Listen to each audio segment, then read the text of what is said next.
Seguí a la Radio de las Madres por YouTube. Activá las notificaciones, dale like y suscríbete a nuestro canal. Somos Radio AM530. Construimos comunidad. Buscamos la verdad siempre.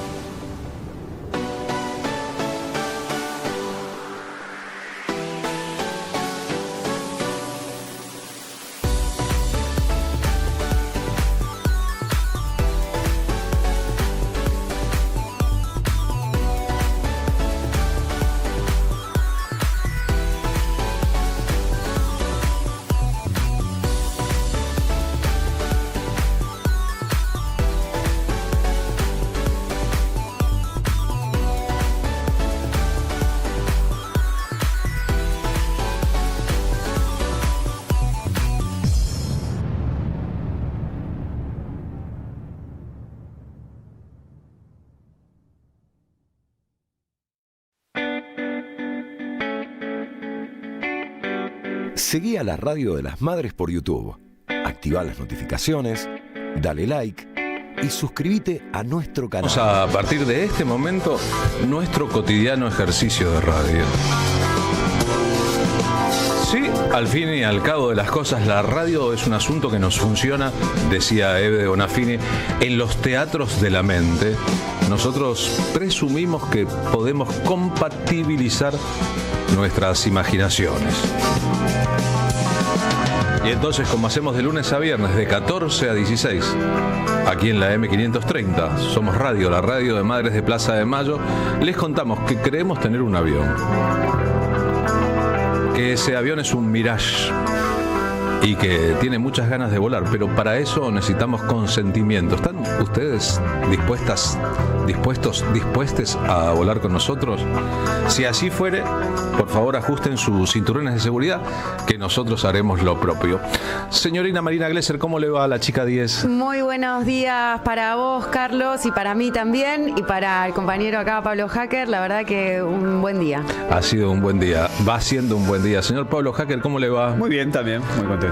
Bien, qué bueno encontrarnos con estas posibilidades, ¿no? Bueno, salió el sol. Salió el sol, tengo familia de Madrid que me vino a visitar y me pone muy contento. Qué lindo la familia de Madrid, de las clases de la Universidad Tomada, de la Facultad de Ciencias Sociales, FSOC, las tuvimos en la calle hoy toda la mañana, así que estamos viviendo una realidad universitaria bastante candente. Compleja, ¿no? Compleja, incómoda. Los chicos que participan, que forman parte de los colegios que dependen de la UBA, también este jueves hay un paro nacional universitario, sí. Por lo cual está muy difícil esta puja distributiva dentro de lo que es un presupuesto anual del financiamiento y la inversión del Estado, que bueno, unos consideran gasto lo que es realmente una inversión, ¿no? Uno no gasta cuando invierte, ¿o sí? No, de ninguna manera. Y el Estado tiene responsabilidades. Al respecto, lo que pasa es que estamos ante la infiltración del Estado por parte de alguien que se definió a sí mismo como un topo dispuesto a destruirlo, aunque parezca mentira y hoy parezca como parte de una narración ficcional en que la distopía se fue al carajo, se pasó de volumen, ¿no? Parece. Y nos está gobernando. Pero las cosas cambiarán, los tiempos pasarán, esto no será más que el recuerdo de otro periodo oscuro de la historia argentina y nosotros estamos aquí para compartir con ustedes, entre todas las agendas posibles, la propia. Un día como hoy, hace 40 años, en 1984, al retorno de la democracia, Argentina ganaba el quinto de los premios Nobel para sus figuras destacadas en el campo de la diplomacia, del conocimiento, de los derechos humanos, del saber. Era el quinto premio Nobel de la historia argentina y el quinto premio Nobel de un egresado de la universidad pública. 3 de los premios Nobel egresaron de la Universidad de Buenos Aires, de la UBA. 2 de los premios Nobel egresaron de la Universidad Nacional de La Plata. Es decir, no hay premios Nobel salidos de las universidades privadas. No hay cultura, conocimiento y expansión de eso a los campos que importan en el mundo que no hayan sido parte parte del proceso educativo que en la Argentina significó la accesibilidad a la educación para todos, en un proceso lento que empezó con Sarmiento en el siglo XIX, que siguió con la reforma universitaria y que remató con el peronismo y las iniciativas para ampliar la cantidad de universidades en este siglo. Aquel hombre se llamó César Milstein y fue un personaje extraordinario.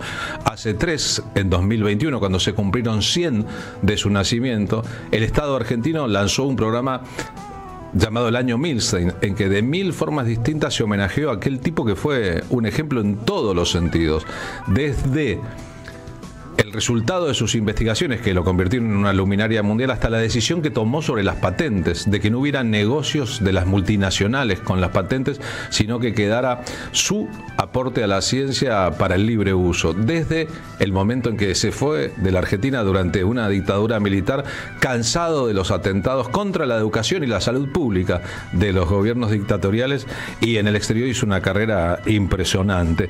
Primer audio para encontrarnos con la figura, para quien no la recordara. Es uno de los científicos más importantes de la historia de América Latina. Este fue el señor César Milstein.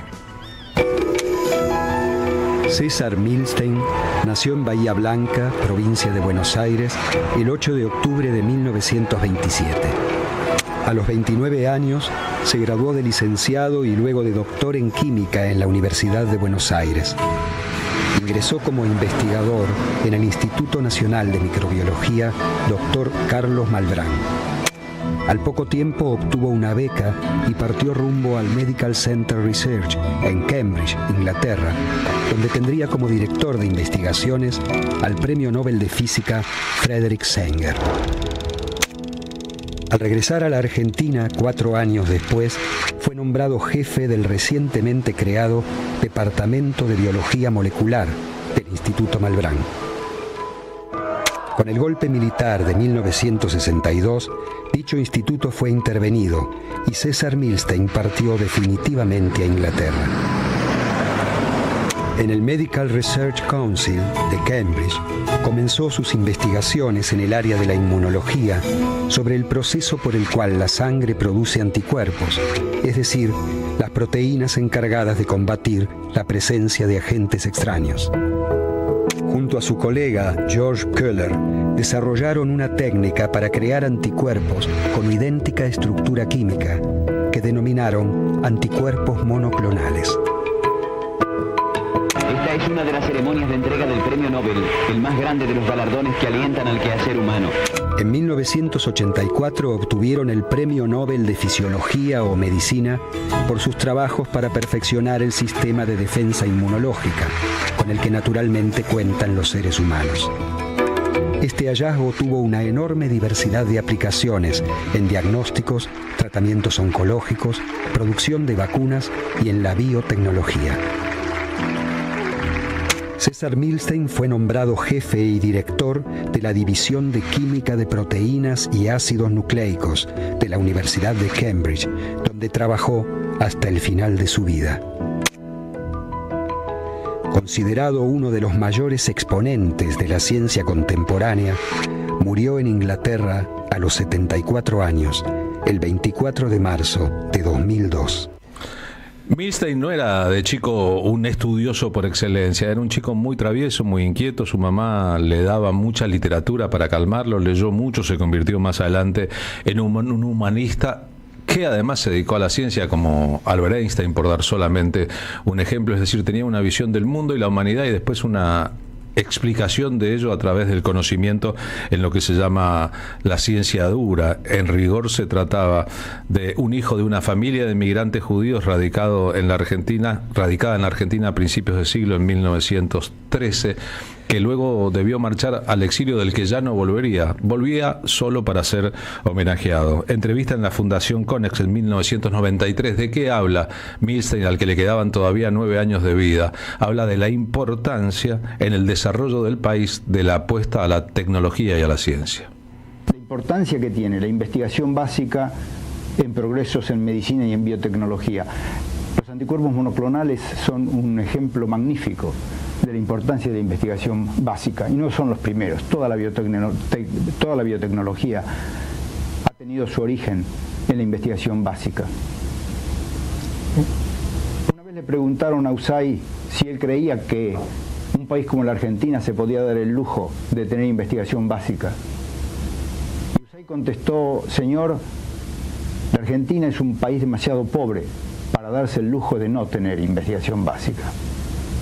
Con lo cual quería recalcar la importancia que tiene la investigación básica en el desarrollo intelectual y eventualmente, directamente, en el desarrollo tecnológico. Y la ciencia y la investigación básica es como una pieza de cristal hermosa, hecha por un gran artista, pero de cristal. En cualquier momento, por un mal movimiento, a veces queriendo hacerlo y a veces sin darse cuenta, esa pieza de cristal se rompe y se pierden años y años de trabajo y de preparación.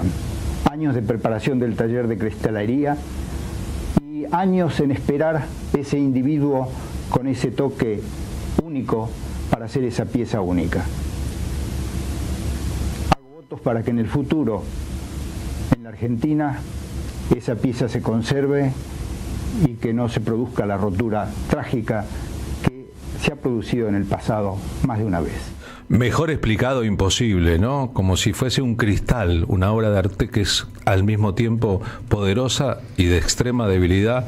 El aporte del Estado para el mantenimiento de la investigación científica en la Argentina resulta completamente crucial. Maestro Milstein, le tengo malas noticias. Este presente repite aquellos pasados.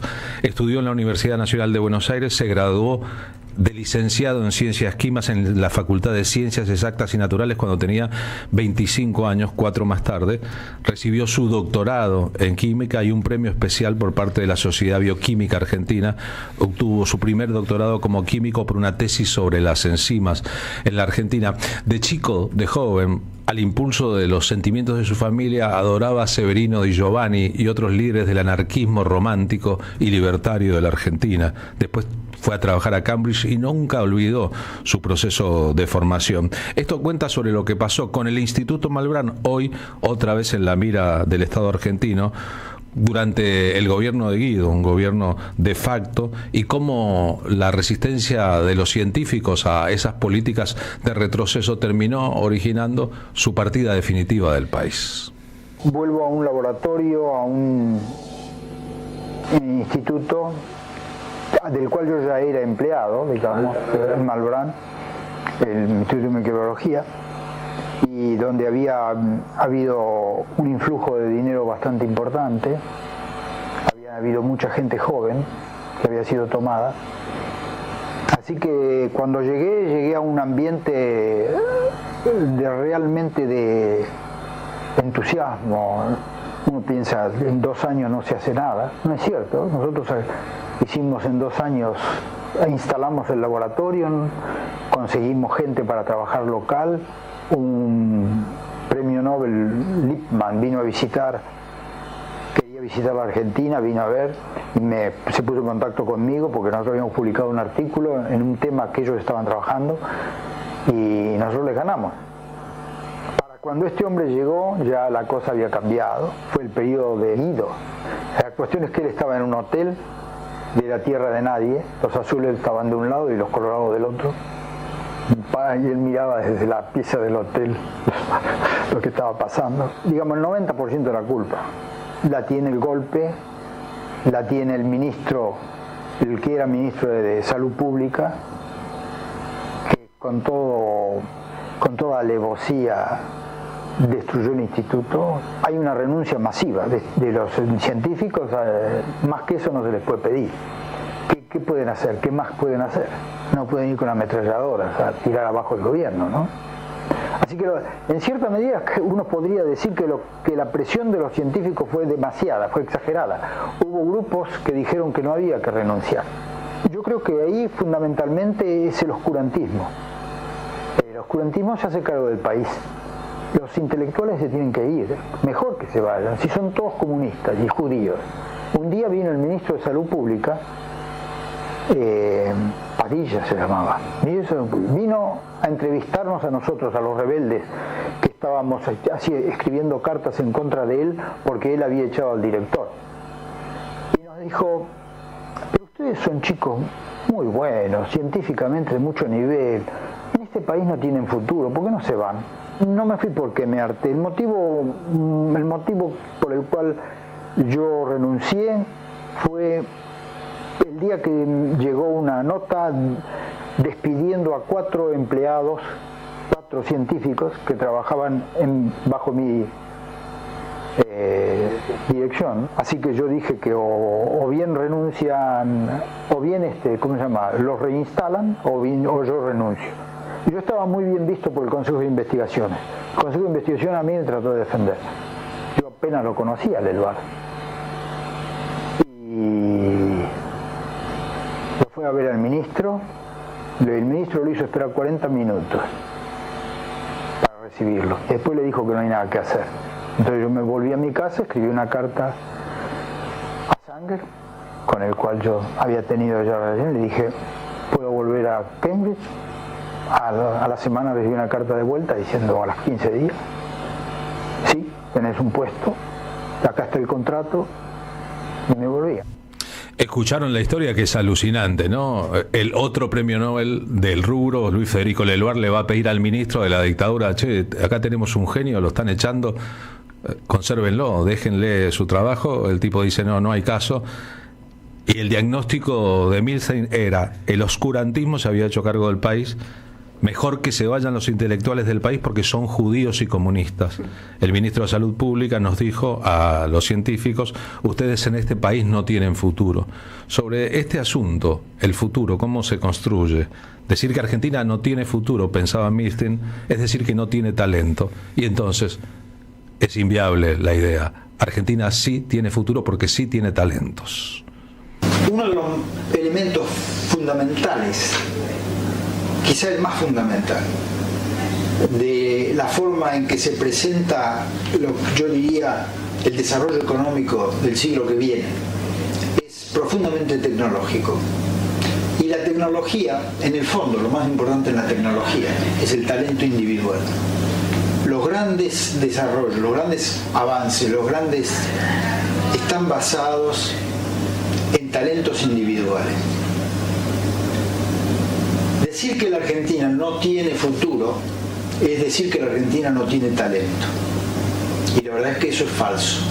En la Argentina hay mucho talento. Mucha gente que se va afuera y que le va muy bien y que demuestra que hay talento latente. Entonces, lo que le falta a la Argentina es continuidad. Continuidad cuando sale una persona como Usay, un ejemplo clásico de talento que se formó solo, o Leloir, talento maravilloso, para dar ejemplos así individuales de alto nivel. Lo único que necesitan, y en realidad ellos, pese a que no lo tenían, es tranquilidad, continuidad y un poco de fondos. Ni siquiera demasiados fondos, porque no tenían, ellos tenían muy pocos fondos. Es cierto, la ciencia se ha puesto más complicada, etc. Pero la ciencia fue siempre, con respecto a lo que se podía pagar, siempre fue cara.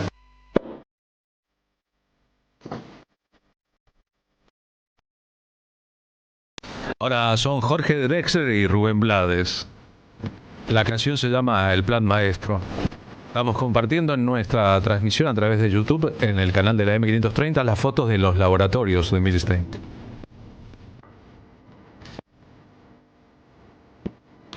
Los dos son resultado, Rubén Blades y Jorge Drexler, de la educación universitaria de alta calidad. Drexler se recibió de médico, Blades de abogado. Cuando trabajaba en el Malbrán andaba en un autito destartalado, cual un Pepe Mujica de su época, César Milstein. Cuando le llegó la fortuna del premio Nobel y hubo una discusión sobre qué hacer con la patente de su descubrimiento, pugnaban los laboratorios internacionales por pagar dinero por quedarse con la patente. Milstein decidió socializar, que los resultados económicos de su invención fueran a parar al Estado.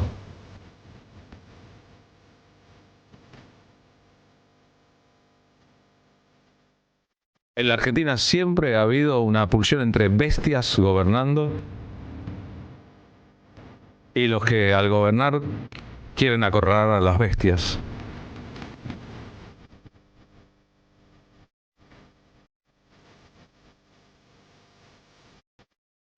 Los 5 premios Nobel, resultado de la educación pública universitaria de alta calidad en la Argentina. La historia de Milstein es la más ilustrativa. El país terminó expulsando a uno de los genios a los que venera por siempre.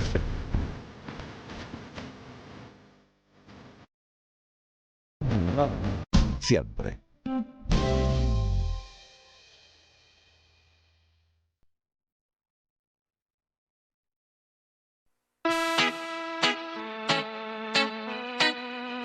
Seguí a la Radio de las Madres por YouTube.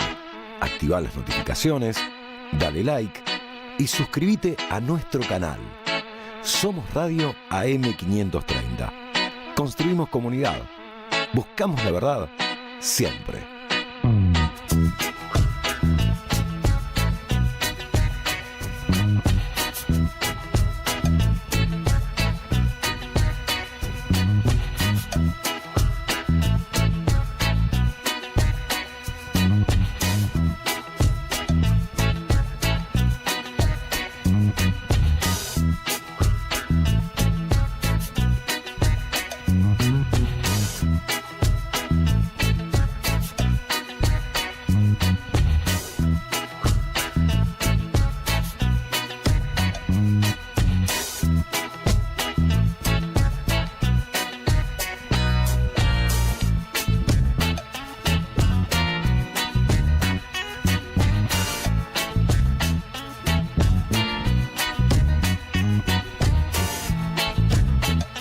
Somos Radio AM530. Construimos comunidad. Buscamos la verdad siempre.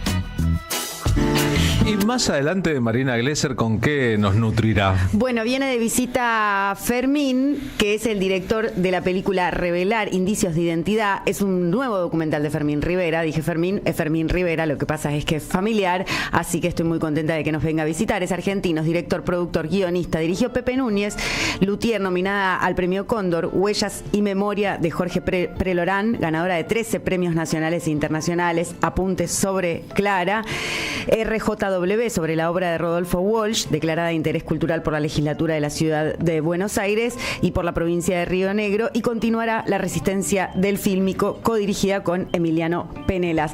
Esta nueva película que se estrena, el preestreno es el jueves 17 de octubre en el Auditorio Casa por la Identidad en el espacio Exesma. Revelar es un documental sobre los indicios y premoniciones que vivieron las nietas y los nietos recuperados antes de conocer su verdadera identidad, ¿no? Como algo que se les despertaba de esa memoria visual que les daba la inquietud de recuperar, ¿no? Quiénes eran verdaderamente, como algo que está inscripto no solo en el ADN, sino también en esos raptos de primeros años de vida, en donde el placer y el displacer también quedan como impresiones, ¿no? De las que nos nutrimos y después de las que repetimos, como reproducimos, ¿no? Entonces, bueno, empieza hablando de Claudia Poblete, que jugaba en una silla con rueditas a que no podía caminar, decía que era paralítica, y al recuperar su identidad se entera que su papá era discapacitado y que durante sus primeros 8 meses de vida la cunó en sus sillas de ruedas. Lo mismo pasó con Victoria Donda, tuvo gustos atípicos, comía queso con chocolate y tomaba chocolatada con chisitos. Al recuperar su identidad, Victoria Donda se entera que esa misma costumbre la tenía también su mamá. Pedro Sandoval, de niño, Sandoval Fontana, no la pasaba bien en su cumpleaños, nunca se sintió cómodo con esa fecha. Al recuperar su identidad, conocer la verdadera fecha de su nacimiento, fue reparador, ¿no? Como había algo de su cumpleaños que no le gustaba nada, no era verdaderamente el día que había nacido. Bueno, así en el afán de rescatar, Fermín Rivera, en el afán de rescatar las historias de los nietos y las nietas, la mayoría de las personas que recuperan su identidad manifiestan una gran avidez por recuperar los vestigios de la memoria visual que los conecte con sus padres verdaderos, de los que fueron expropiados. Este es el punto de partida en donde la fotografía juega un rol clave en la película y es realmente conmovedora. Revelar indicios de identidad, un documental nuevo de Fermín Rivera que se estrena este jueves 17 de octubre. Bien, impresionante, ¿no? Me quedé pensando en cada uno de esos casos y son docenas y docenas de casos, ¿no? Y el derecho que todos tenemos a conocer nuestra auténtica identidad, nuestra verdadera identidad y todavía lo que falta, sí, exacto. ¿No? Como faltan alrededor de 300 nietos y bueno, todo el desfinanciamiento de los organismos de derechos humanos también pausa, ¿no? O por lo menos realentan. De verdad, búsqueda. Sí, pero contra la verdad no podrán, no sé, podrán tratar de ocultarla como se intenta ocultar el sol con las manos, pero viste que la verdad tiene consistencia, sí, es pesada, claro. Cae por su propio peso. Sí. No hay mentira, por más que 14 mentiras sostengan una mentira, no hay mentira que en esa bola de nieve de la mentira que se va enrollando y enroscando, la verdad no la arrase, porque la verdad como cae por su propio peso, en un momento cae por su propio peso. Se hace conocer. Sí. Van a querer taparla y van a querer tapar la verdad de mentiras, miente, que algo quedará, pero finalmente las historias se conocen porque el río de la historia es mucho más potente que los arroyos y los meandros de los presentes. Una palabra, meandro. En su caso, señor. También vamos a contrastar las mentiras, hablando de mentiras y verdades, que el gobierno sostiene con respecto a la economía, contrastando con los datos de la realidad. Mientras ellos dicen que hay una fiesta de los mercados, que en algún punto hay una fiesta de los mercados, la economía... De José Mercados. De José Mercados. Que compra todo importados. Exactamente. Los datos de septiembre y lo que va de octubre, que revela una consultora que es no precisamente, afín al peronismo, es más bien pro City, no son buenos. Todos los rubros están en rojo, tienen alguna que otra cosa para mostrar como positiva, pero que cuando empezás a escudriñar un poquito te das cuenta por qué. Por ejemplo, hay un leve suba en el patentamiento de autos y se explica mucho por el tema del blanqueo. Claro. Entonces, no tienen ni un solo número. También en el negocio inmobiliario, me contó alguien del rubro, hay un reverdecimiento de los negocios inmobiliarios, pero es porque la gente que está blanqueando plata y compra propiedad. Y puede comprar propiedades, y entonces se produce una especie de burbuja en que los números de la microeconomía cierran, pero la macroeconomía está destruida. No, y el presidente sigue que su único plan es el déficit cero.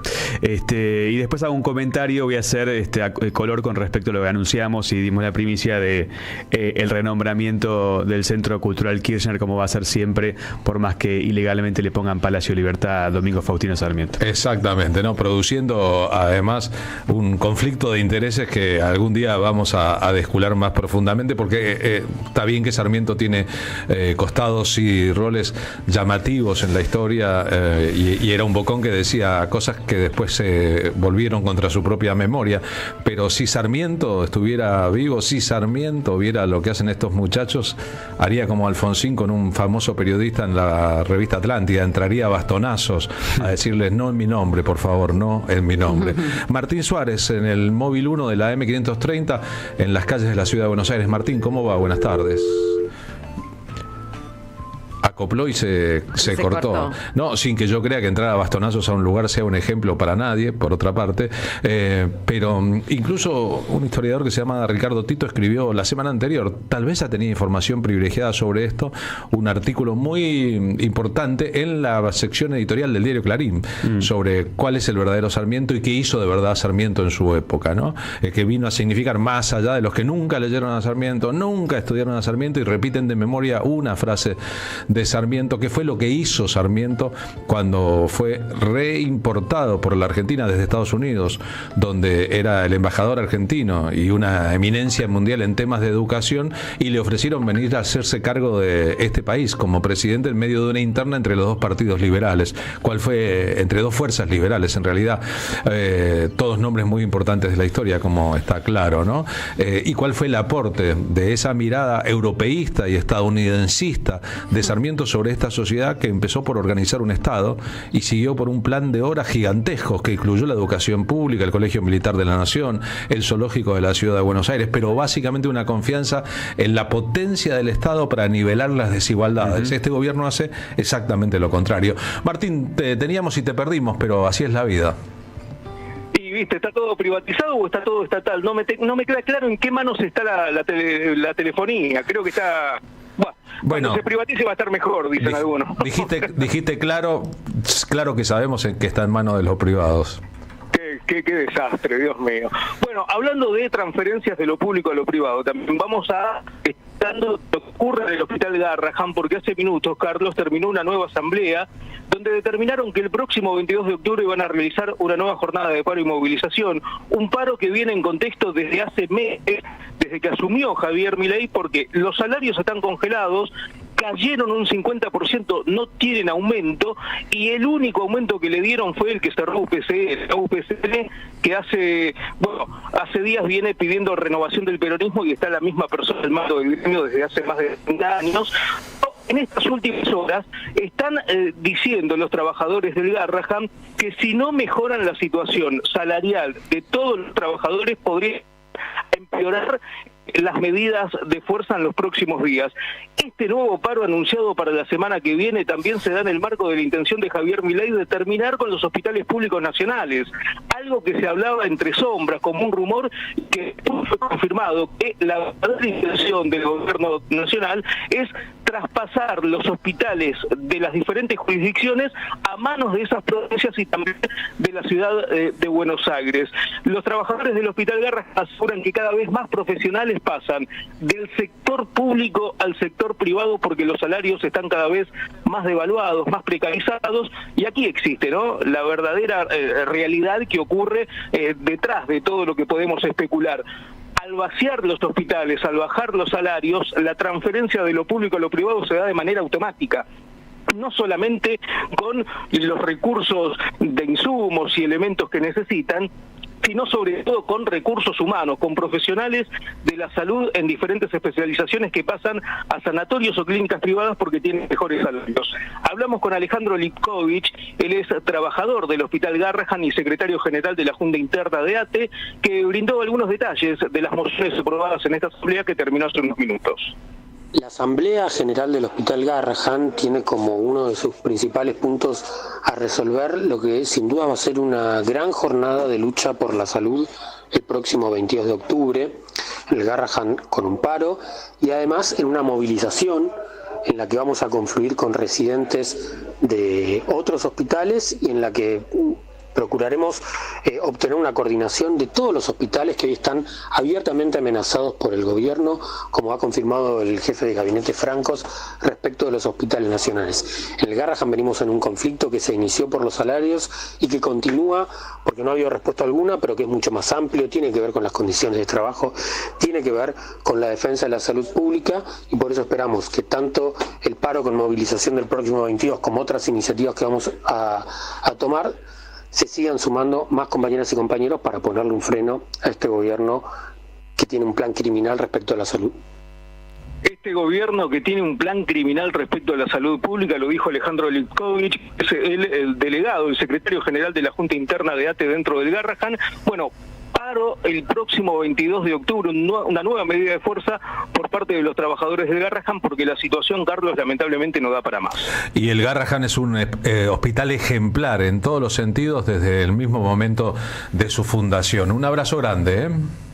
Abrazo, Carlos, hasta luego. Martín Suárez en el móvil 1 de la M530. Si alguna vez tienen deseos de ver de qué se trata la condición humana, vayan un día al Hospital Garrahan, dense una vuelta por ese hospital especializado en medicina infantil, que se concibió con aportes tanto del Estado, de la Nación, como de la capital federal, y concentra un montón de aspectos de talento, de dedicación, de calidad de atención para un perfil, los hijos de esta sociedad que tienen problemas de salud, los niños de esta sociedad que tienen problemas de salud de cualquier lugar de la Argentina, no solamente los que viven en esta zona.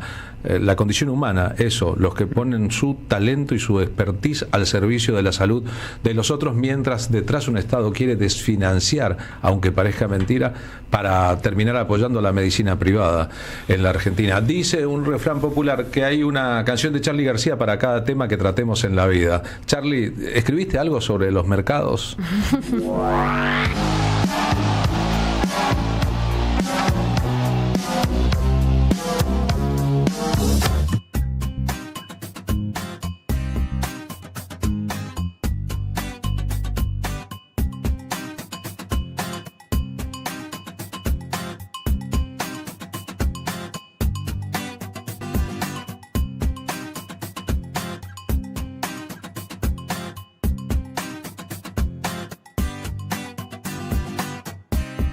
Somos Radio AM530. Construimos comunidad. Buscamos la verdad siempre.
Seguí a la Radio de las Madres por YouTube. Activá las notificaciones, dale like y suscríbete a nuestro canal. Somos Radio AM530. Construimos comunidad. Buscamos la verdad siempre.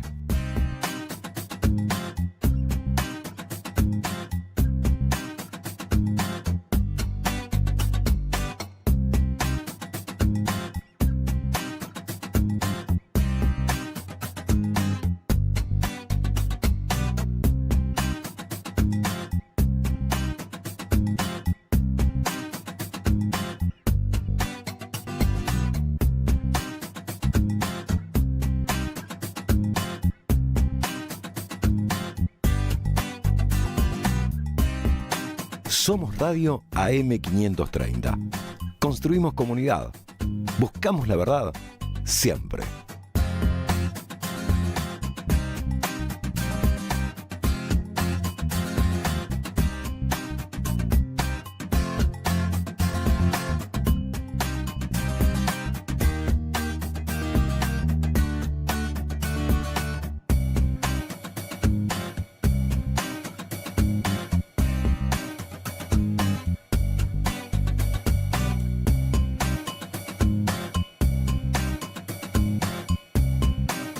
Disfrutar de teatro, danza, música, espectáculos para las infancias, conferencias y presentaciones.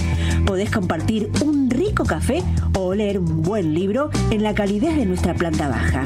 Recorre nuestra agenda en www.centrocultural.coop y seguinos en las redes sociales. Comprando las entradas con tarjeta Cabal Crédito o Débito accedes a un 50% de descuento. Centro Cultural de la Cooperación Floreal Gorini, Avenida Corrientes 1543, Ciudad de Buenos Aires. Una experiencia cultural y cooperativa.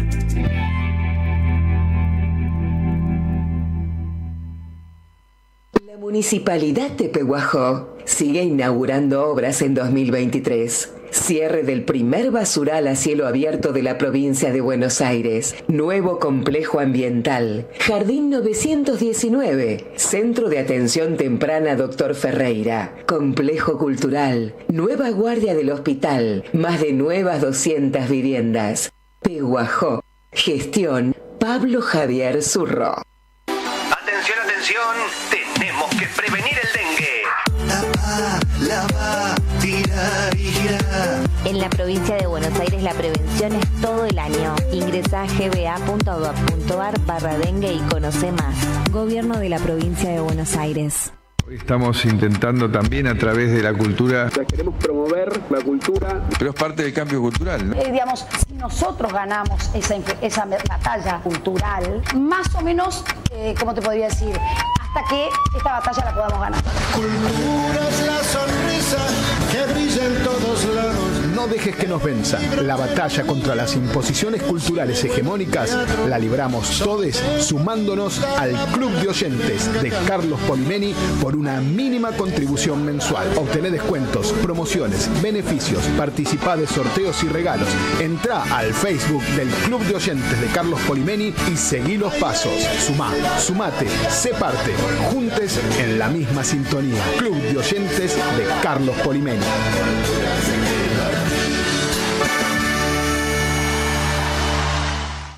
Tata Cedrón en el Teatro Margarita Xirgu.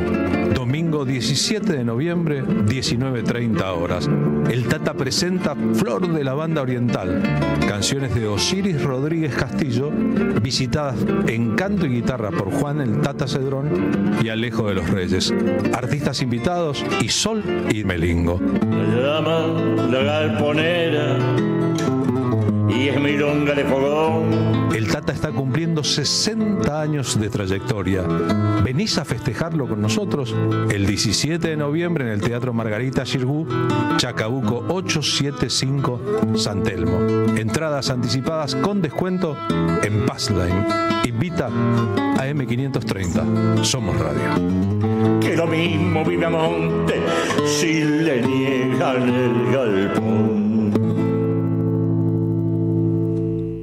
Alimentos cooperativos. Producción y comercialización de productos cooperativos y de agricultura familiar. Envíos a todo el país.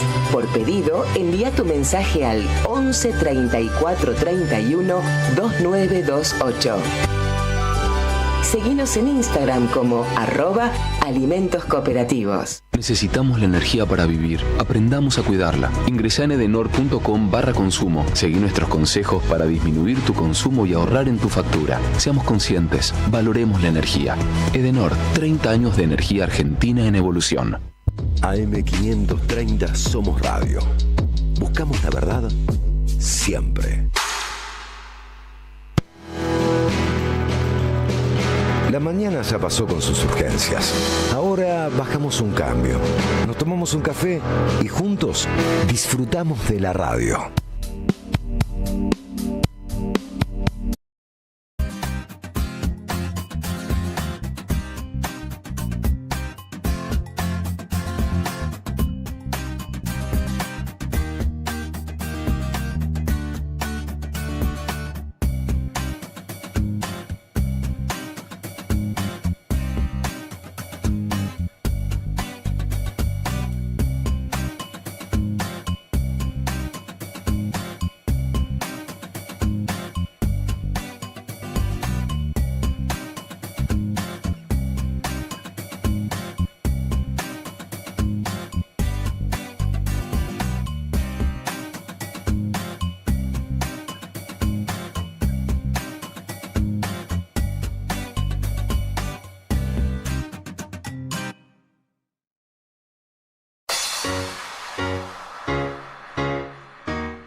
Seguí a la Radio de las Madres por YouTube. Activá las notificaciones, dale like y suscríbete a nuestro canal. Somos Radio AM530. Construimos comunidad. Buscamos la verdad siempre.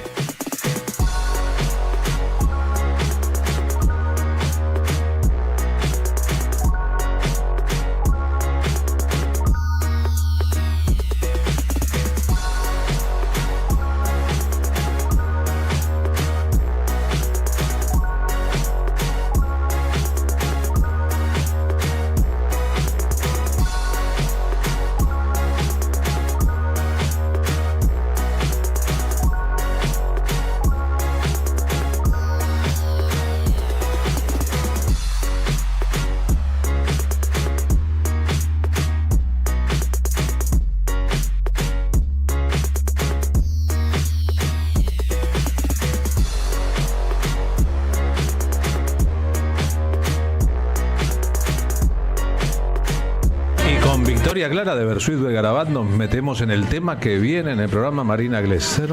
Bueno, está con nosotros y paso a presentarlo a Fermín Rivera, que es director, documentalista, director, productor, guionista. Bueno, lo que hay que hacer para poder hacer películas, en este caso un nuevo documental, más allá de lo que hiciste. Fermín, bienvenido a la radio de Madres de Plaza de Mayo, la M530, a la tarde con Carlos Polimeni, con Pablo Hacker. Un gusto tenerte por acá. ¿Cómo andás? Igualmente, gracias por la invitación. Bien, sí, hombre orquesta, digamos. Claro, bueno, un poco hacer cine en estas épocas y siempre te transformás en un hombre orquesta, porque financiar las propias obras tiene esta dificultad notoria. Cuando estaba el Instituto Nacional de Cines y Artes Audiovisuales con sus políticas de fomento y protección y promoción, y ahora que no están, también se siente fuerte, ¿no? Preestrenás esta nueva película documental, Revelar Indicios de Identidad, tu nuevo documental. ¿Cómo viene la mano? La mano, como vos bien decías, complicada, ¿no? Complicada por el contexto que te pega de distintos lados. El contexto social, el político, el humor, y el contexto del cine está igual o peor que el resto del cine argentino, ¿no? Con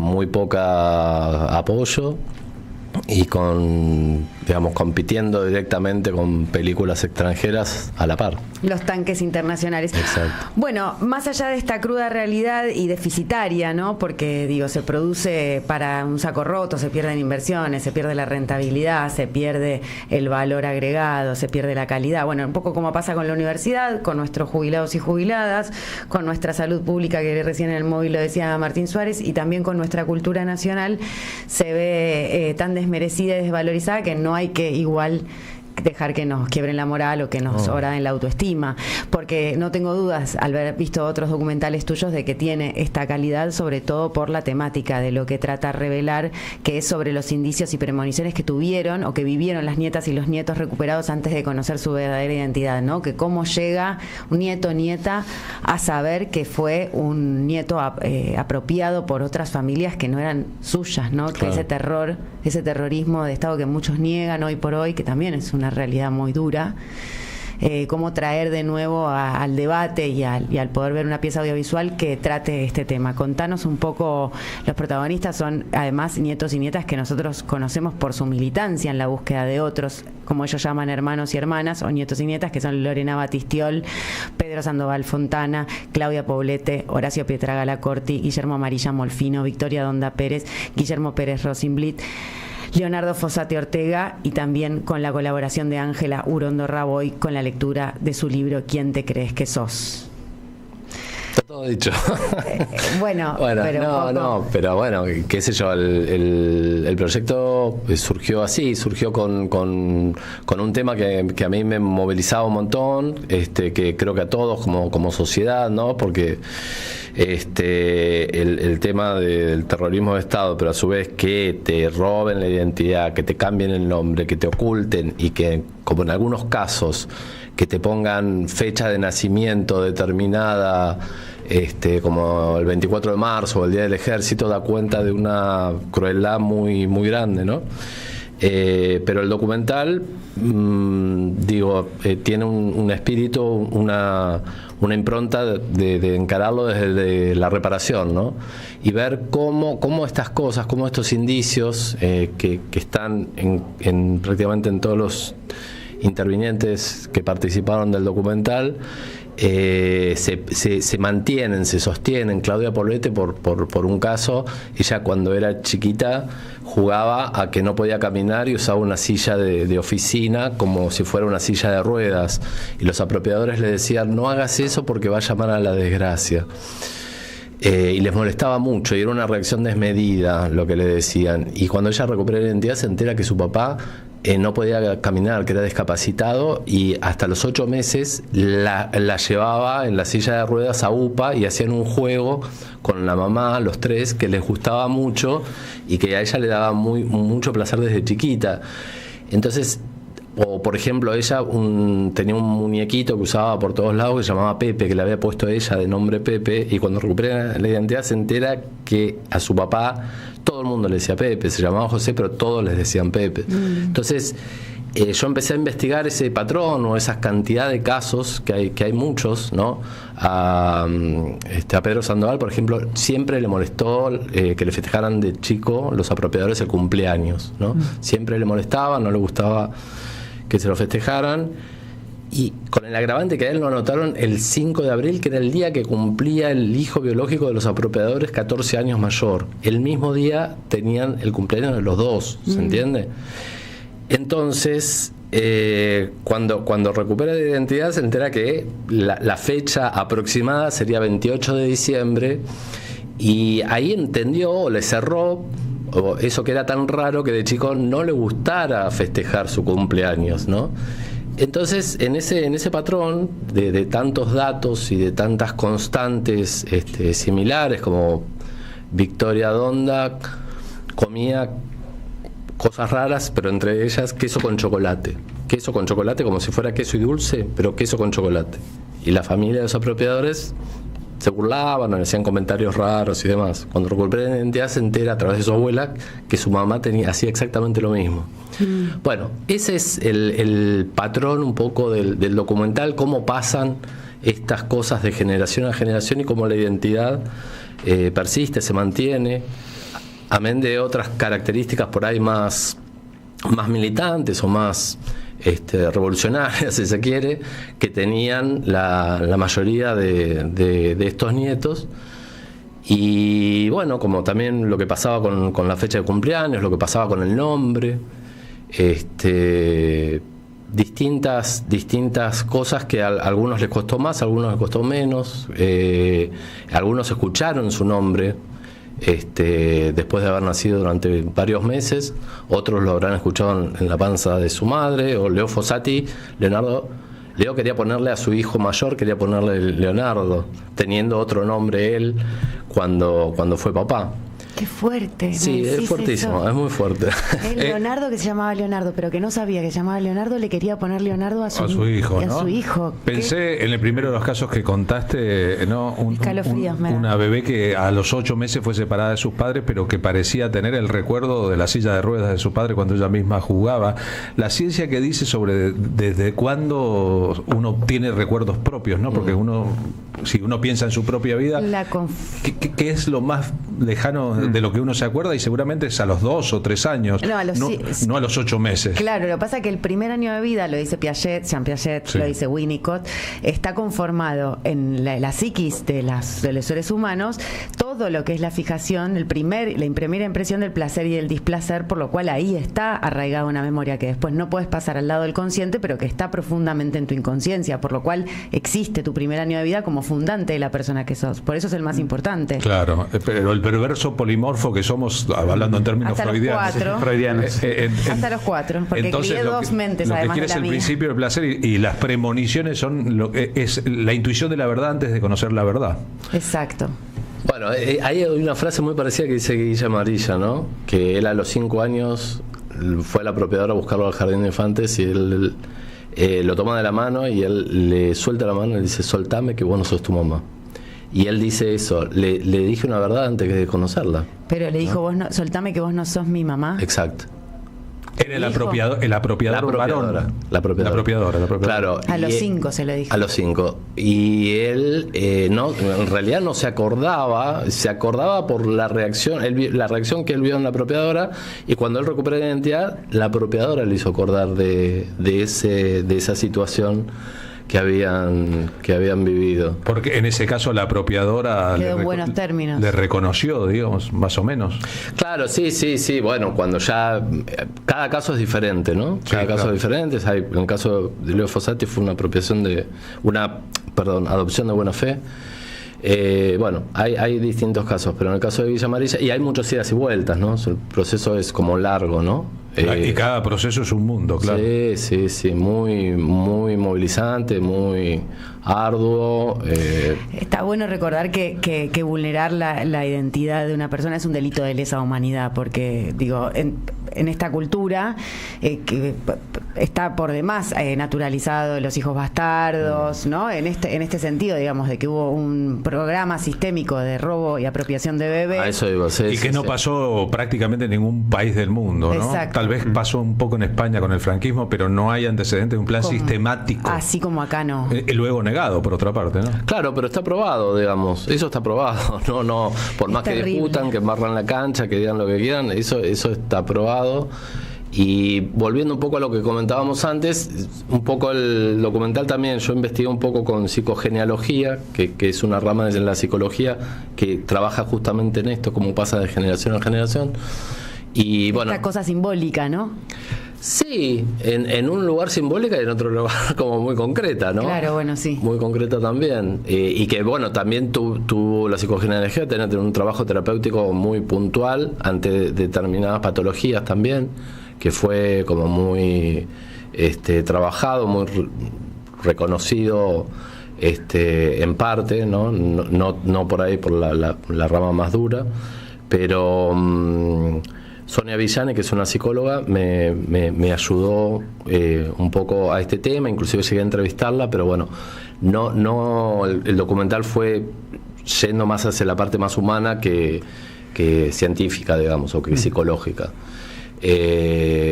Pero bueno, y la mayoría de los nietos que los abordé, porque yo no los conocía a ninguno de los con los que trabajé, de los entrevistados, particularmente les interesaba mucho esta parte, ¿no? También esto de la psicogenealogía.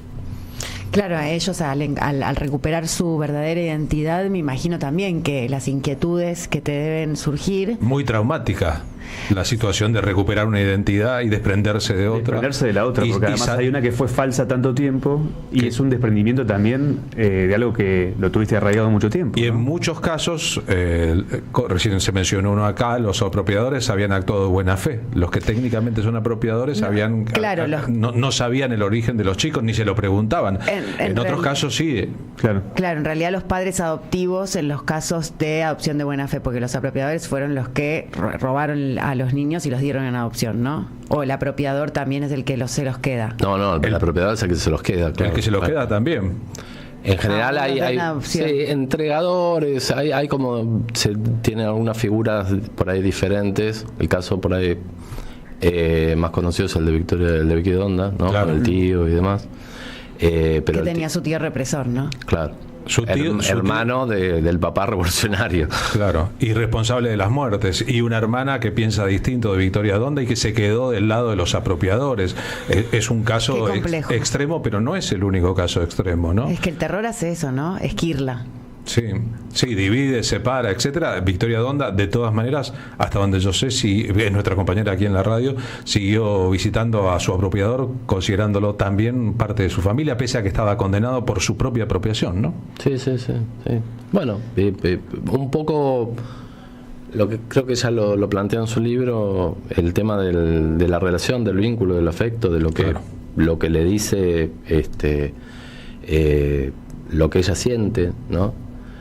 Y ella lo cuenta en su propia biografía, exactamente, esto es lo que estás diciendo. Sí. Que no puede desprenderse de ese lazo como uno se desprende de un sacón viejo. Ahora, esto fue, como decíamos recién, un plan sistemático del Estado, ¿no? De una política de Estado que apropiaba. Es terrible hasta decirlo, ¿no? Es muy complejo. Bebés. Un poco la responsabilidad de que esto que les pasa a esta compilación que haces en el documental Revelar Indicios de Identidad, nos pasa a la sociedad toda, no solamente a estos nietos recuperados, ¿verdad? Porque digo, si fue un plan sistemático del Estado, todas esas víctimas reproducen también un daño, una herida, una cicatriz, o bien decís un trauma que es una réplica en toda la sociedad, ¿no? Porque nosotros tenemos todos esos nietos que están recuperados y que han sido recuperados y una cantidad enorme de personas que todavía desconocen su verdadera identidad. Alrededor de 300. Sí, podemos pensar que fue un plan sistemático de apropiadores del Estado, de gente que se apropió del Estado, no el Estado en sí mismo, que indujo a que hubo hubiera gente que se apropiara de chicos, después incluso de casos traumáticos de madres secuestradas, embarazadas, a las que se dejó parir en cautiverio para después asesinarlas y dar esos chicos producto de ese parto en cautiverio y antes del asesinato a otras personas que pretendían tener hijos, que querían tener hijos, con el agravante, si se quiere, hitleriano, de que pensaban que salvaban a esos chicos de un destino en familias revolucionarias para ponerlas en manos de familias de bien. Que eso es un asunto mucho más grande de la condición humana, es más de Tato Pavlovsky que de Shakespeare, si se quiere, ¿no? Sí, sí. Hay un montón de esos casos que son muy fuertes y de cómo, bueno, o que casos que por ahí conocían a los padres, a los verdaderos, los apropiadores conocían a los padres por haberlos vistos en centros clandestinos de detención, etcétera, etcétera. Pero el documental un poco va obviamente desde este lugar, pero lo aborda desde la reparación y desde cómo se sostiene o cómo se mantienen estos vínculos o estos patrones a pesar de todo, ¿no? A pesar del contexto. Victoria Donda tiene una frase en el documental que dice: me sacaron de los brazos de mi mamá para que yo no sea lo que soy y fui lo que tenía que ser. Claro, su gran rebelión, que es previa a la duda sobre su propia identidad, y estamos compartiendo algunas imágenes del tráiler de tu documental, ¿no? Y es un tema muy complejo, hasta el punto que también campean sobre esto las políticas del silencio. Recuerdan que hubo un momento en que se habló de la posibilidad de que fueran hijos de desaparecidos los herederos del Imperio Clarín, por ejemplo, y eso, al no ser probado judicialmente, no fue mencionado más en público, pero es un asunto que subsiste ahí, que está a la espera de que lo pensemos de vuelta. Vio que hay un momento en que todos nos quedamos sin palabras. Sí, hay algo de lo que se revela también en estas situaciones esto que te decía, que no hay manera de que no te afecte personalmente. En términos de Rodolfo Walsh, la revelación de lo escondido, ¿no? Cuando lo escondido se revela, cuando lo que está oculto supura y se nos plantea ahí, también nos pensamos a nosotros mismos diciendo: ¿cómo fue posible que tanta gente se hiciera la zonza en simultáneo? ¿Cómo fue posible una sociedad tan ciega, tan sorda, tan muda, tan autopercibida como importante en su ADN, que no miraba lo que debía mirar, que no escuchaba lo que debía escuchar, que no veía lo que debía ver, que se hacía la sonza para después poner el grito en el cielo? Tremendo. Después del 83, después del 84, poner el grito en el cielo. ¿Cómo fue posible que esto pasara? Bueno, pero se van preparando. Pasaba. La canción de Rubén Blades, Desapariciones, lo explica claramente. No, pensaba en lo que decías, que es así, pero se van preparando los terrenos, ¿no? Yo creo que se van preparando, no es que se da de la noche a la mañana. De la noche a la mañana, no, se van preparando, se van armando operaciones. Alguien escribió la idea de algo habrán hecho para que esa idea después cundiese. Si son desaparecidos, algo habrán hecho. No, pero entiendo lo que dice Fermín de que son caldos de cultivo, ¿no? Que uno va preparando el terreno, así como cuando tenés que sembrar o de las distintas estaciones, ver qué es lo que crece en cada momento. Claro. Alguien premedita, organiza, sistematiza y hace un plan con respecto a poder ejecutar estas cuestiones. Lo estamos viviendo ahora también. Claro, por eso no hay que dejar que la derecha se organice, porque en definitiva lo que hacen es generar disciplinamiento, miedo, hasta que adoctrinan, torturan y matan. Tenemos un jefe de gabinete que está haciendo un paralelismo entre lo que pasa con las tomas de las universidades y lo que pasó en los 70. Lo dijo abiertamente, o sea, la frase de él es: en la década del 70 también se tomaban universidades. Después se generaron movimientos que utilizaron la violencia para expresar sus posiciones y se convirtieron en la guerrilla subversiva.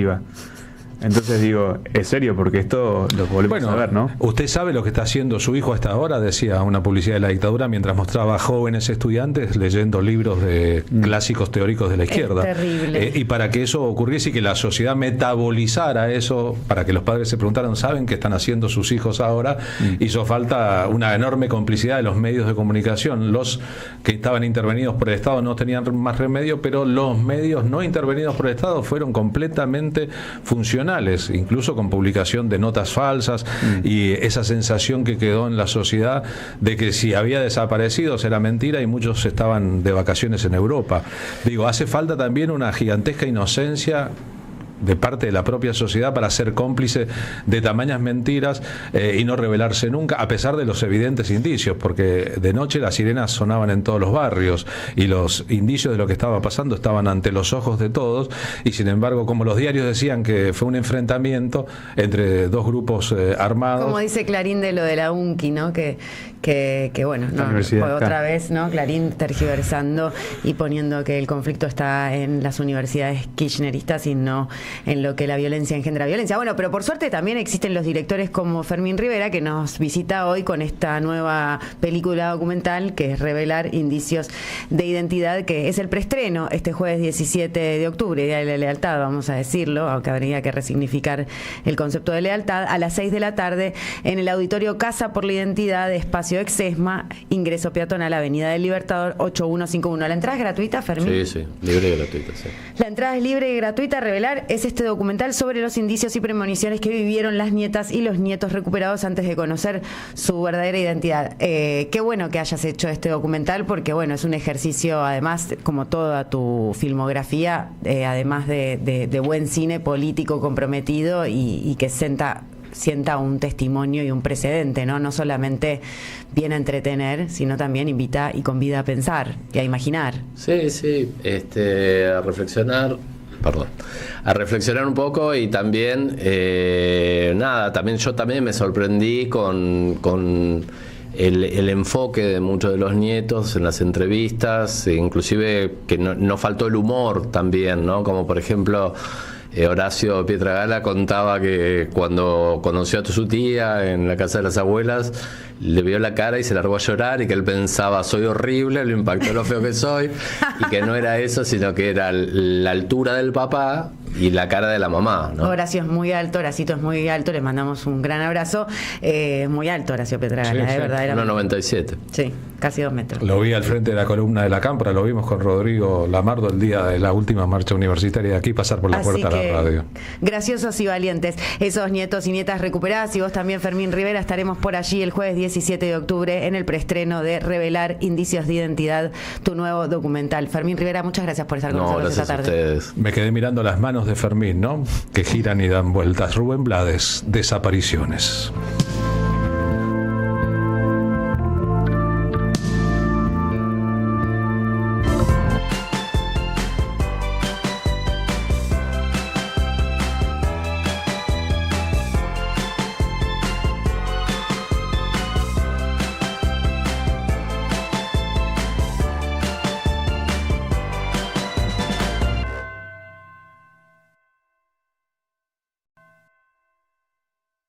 Seguí a la Radio de las Madres por YouTube. Activá las notificaciones, dale like y suscríbete a nuestro canal. Somos Radio AM530. Construimos comunidad. Buscamos la verdad siempre.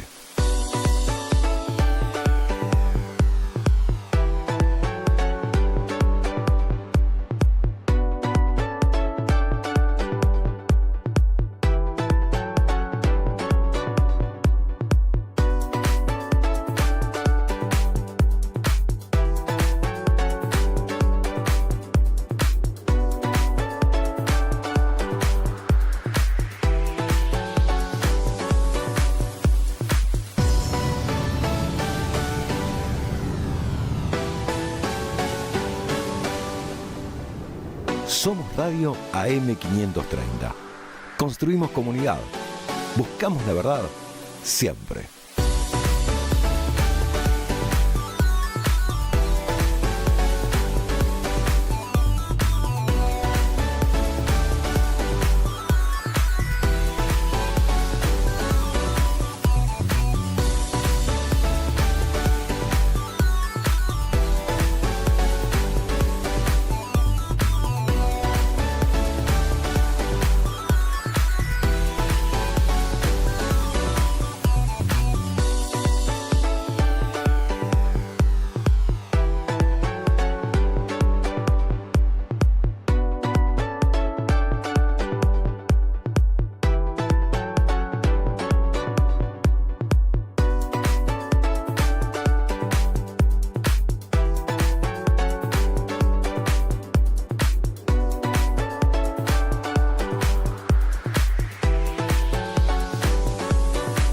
Seguí a la Radio de las Madres por YouTube. Activá las notificaciones, dale like y suscríbete a nuestro canal. Somos Radio AM530. Construimos comunidad. Buscamos la verdad siempre.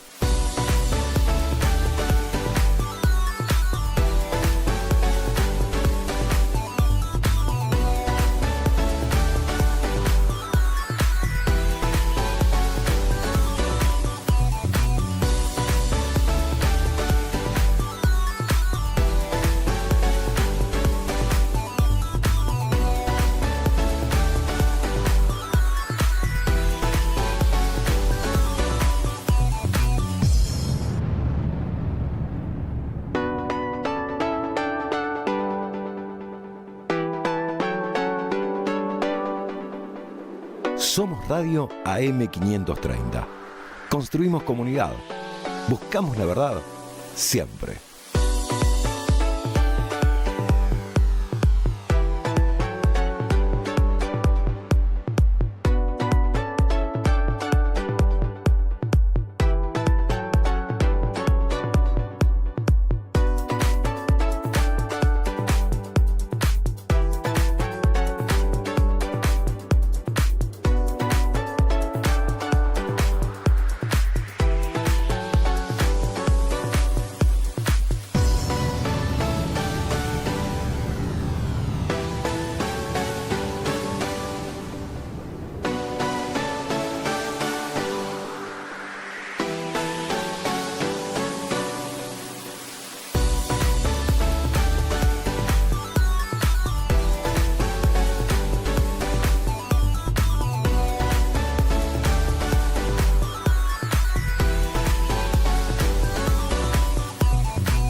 Seguí a la Radio de las Madres por YouTube.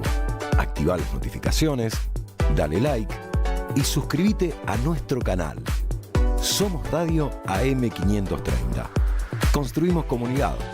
Buscamos la verdad siempre.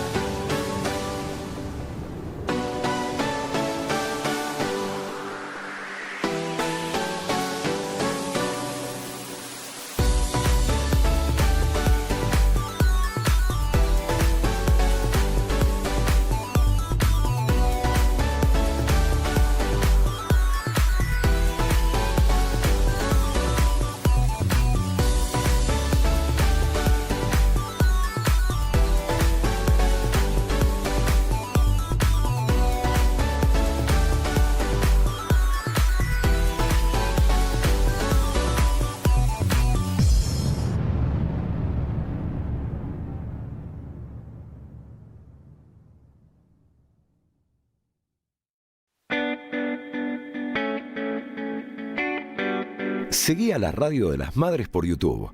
Activá las notificaciones, dale like y suscríbete a nuestro canal. Radio de las Madres. Ahora somos radio. A la Radio de las Madres le abrazamos entre todas y todos.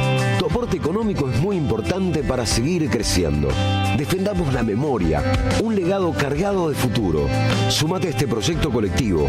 Construyamos comunidad. Entrá a am530somosradio.com y elegí la mejor opción. AM530 Somos Comunidad. Y somos mucho más que radio. Buscamos la verdad siempre. Cuenta DNI es el mejor amigo del bonaerense. Porque podés pagar tus servicios. Porque tenés beneficios en comercios adheridos. Y también podés transferir plata a quien quieras. Cuenta DNI. ¿Por qué tantos guaus? Ah, claro. Porque todo lo que tienes es bien guau, ¿no? No entiendo nada de lo que dices, Cuenta DNI, pero estoy totalmente de acuerdo. Cuenta DNI, el mejor amigo del bonaerense. Mientras trabajas, puede estar apostando, aunque no lo veamos. Pasa. Empecemos por conversar. 0800-222-5462. Municipio de Morón, Corazón del Oeste. Este programa lo auspicia Huawei, desde hace más de 20 años impulsando el desarrollo de las telecomunicaciones en Argentina. Seguí a la Cámara de Diputados de la Provincia de Buenos Aires a través de sus redes sociales y entérate de todas las actividades legislativas en Instagram y Facebook como @diputadosBA y en Twitter como HCDiputadosBA. Roberto Caballero en la mañana de la radio. Y tenemos aquí ya en el piso a Sabino Bacanarbaja, nuestro invitado. Sabino, buen día, ¿cómo estás? Gracias por venir. Estamos ante el capricho personal de un presidente que nos pone en una situación de riesgo en el plano internacional. AM530. Construimos comunidad. Buscamos la verdad siempre.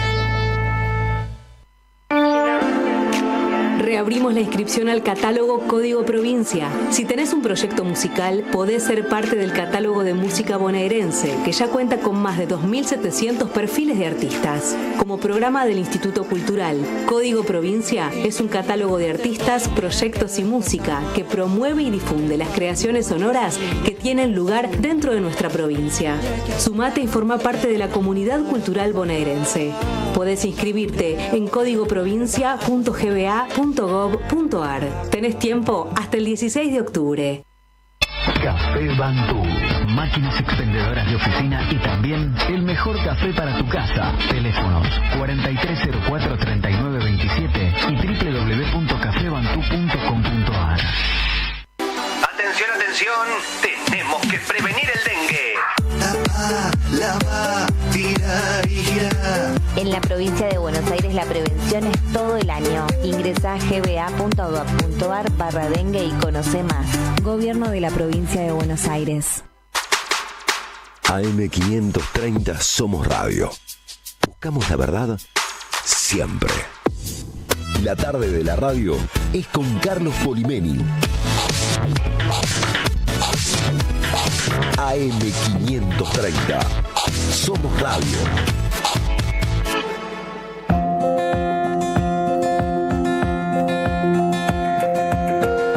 Ya que Rodrigo Lamardo hizo el flyer, me permito anunciarles que vamos a hacer una función de nuestro espectáculo La Patria No Se Vende en La Plata. ¿Cuándo será esa función en La Plata? El sábado 7 de diciembre a las 20.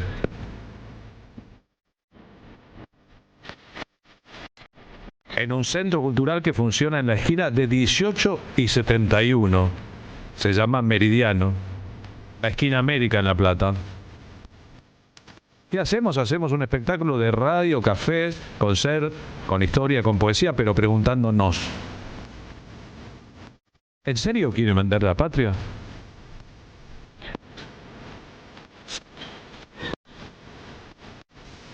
Si se fijan en mis redes sociales está la invitación a los que quieran ser parte.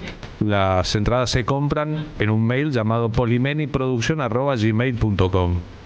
7 de diciembre a las 20 en La Plata. Tendremos más novedades para este boletín.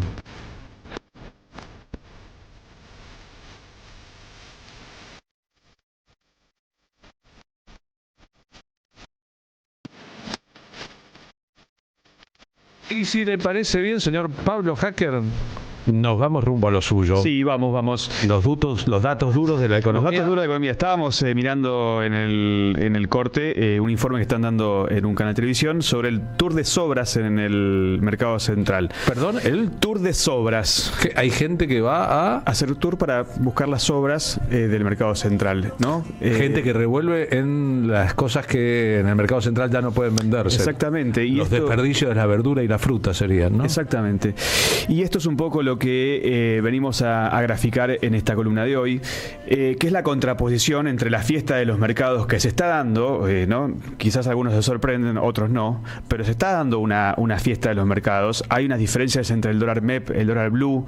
Ustedes ven que el dólar blue parece como bajo, pero hay mucha gente haciendo mucho dinero en esa bicicleta, por supuesto porque hay un ministro de Economía que básicamente se dedica y ya ha dedicado su vida a ello, a contramano de esas ganancias que están haciendo financieras. Hay informes, en realidad todos los informes son muy negativos en cuanto a la economía real. La diferencia, por lo menos en lo que yo encontré esta semana, que surgió a partir de una nota que publica Página 12, que una consultora que es muy cercana al presidente Milei, que se llama 1816, y que no suele tener, digamos, críticas hacia el gobierno libertario o anarcocapitalista, como lo quieran llamar. Narcocapitalista. Claro, que en realidad, porque uno le repregunta o le pregunta, yo he hablado estos días con gente, he tenido el gusto, el placer de hablar con libertarios, ¿cuál es el plan? Y luego del déficit no te dicen nada, ¿no? O sea, déficit cero, ese es el plan, no hay plan para nada. Matando al pueblo argentino. Y entonces, o en todo caso no se puede verbalizar el plan, porque si lo verbalizaron, creo que hay un plan. Es el exterminio del peronismo, es sus líderes presos, es que todo aquello que pueda ofrecer resistencia al modelo de dominación imperial sea acusado de soez, de obsceno, de mala gestión, etcétera.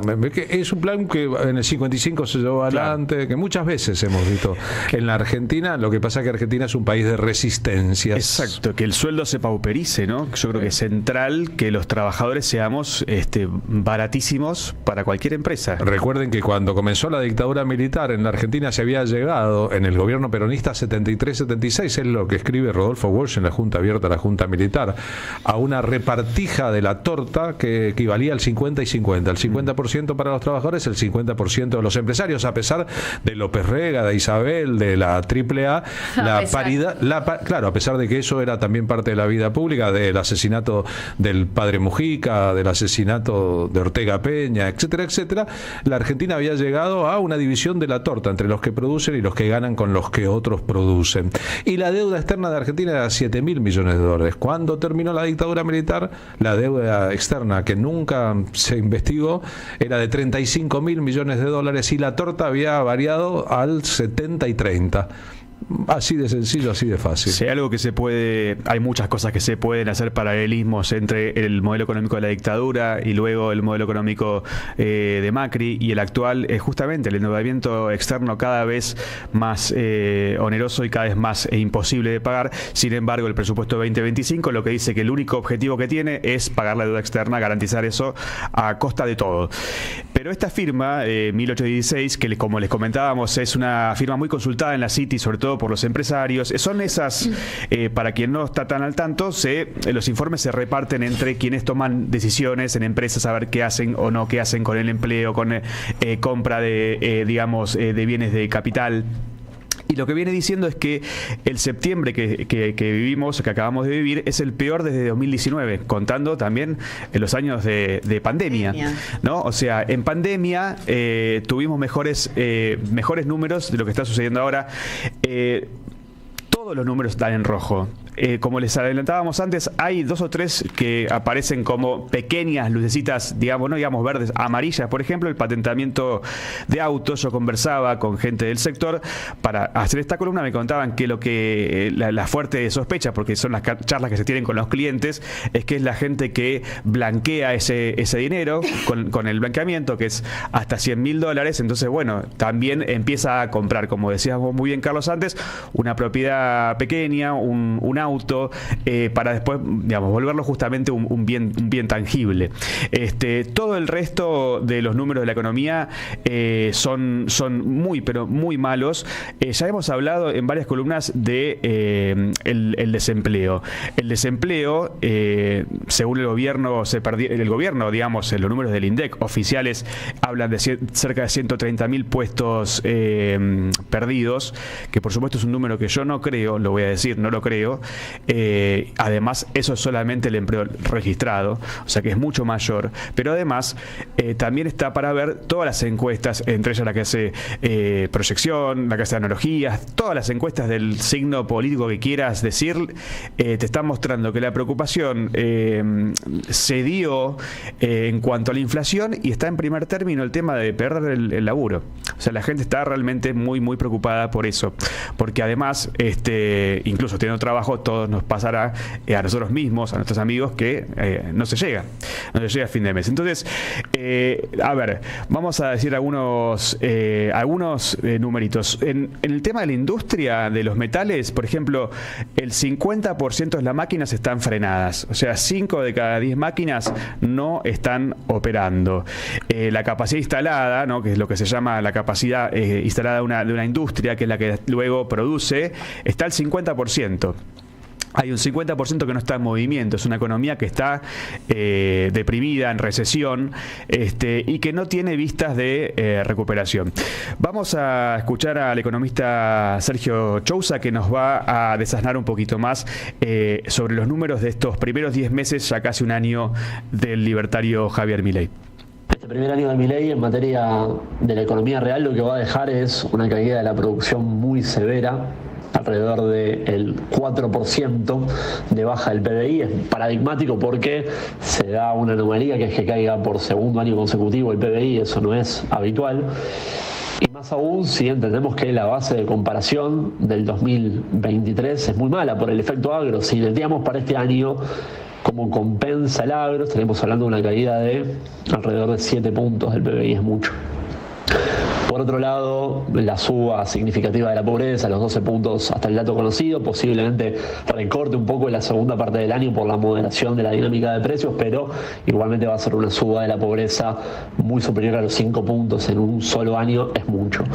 Y por otro lado, la caída de la ocupación, la destrucción de puestos de trabajo, estamos hablando solamente en el sector privado registrado, 150.000 posiciones destruidas en un año. Bueno, 150.000. Yo había dicho 130.000. 150.000. 150.000 es lo registrado por el INDEC. Ahora, si vos contratás con, por ejemplo, el cierre de cuentas sueldo, es mucho mayor. Entonces, algo está pasando, ¿no? Muy grave, muy grave. Por supuesto que es muy grave.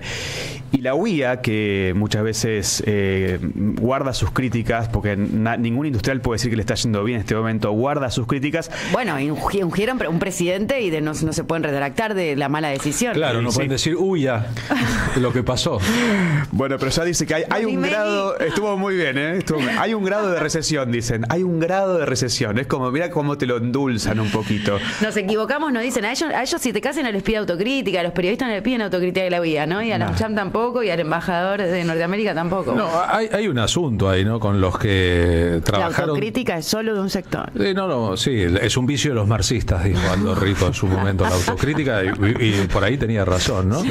Pero digamos, hay un asunto de una parte importantísima de los sectores de poder, incluyo a la comunicación, sobre todo a Corea del Norte en la comunicación, pero también a Corea del Sur en la comunicación, ¿no? A Corea del Centro y Corea del Sur, sobre todo, y en las grandes empresas, etcétera, que apostaron tanto a la destrucción del modelo político vigente que terminaron generando un monstruo que se les fue de las manos. Sí. Entonces ahora todos dicen, ya, mirá lo que pasa, fíjate, ¿no? Veo a esos comunicadores, por ejemplo, en las redes sociales, completamente espantados, como si no fueran ellos corresponsables, o como queriendo anticiparse a decir, yo no tengo nada que ver. Es cuando empiezan a... La verdad sacar... que tuvieron un montón. Adelante, radicales. Es como cuando empiezan a sacar, ¿no?, los pies del plato diciendo, yo no lo puse ahí. Bueno, pero vamos a escuchar a Sergio en este segundo audio, Sergio Chousa, economista, para hablar un poquito del lado financiero, porque mientras contamos estos números reales, hay algunos que están haciendo muchísima plata.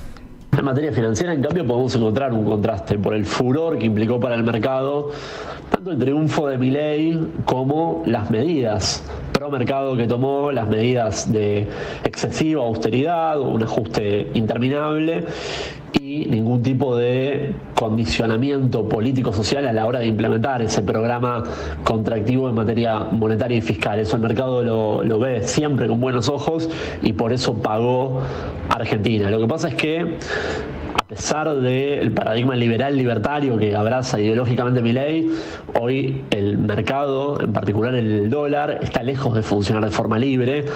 Solamente se sostienen estas cotizaciones realmente bajas del dólar financiero, del MEP y del contado con liquidación, gracias a la intervención por medio del mecanismo del dólar exportador, del dólar blend y de las ventas directas a través del Banco Central.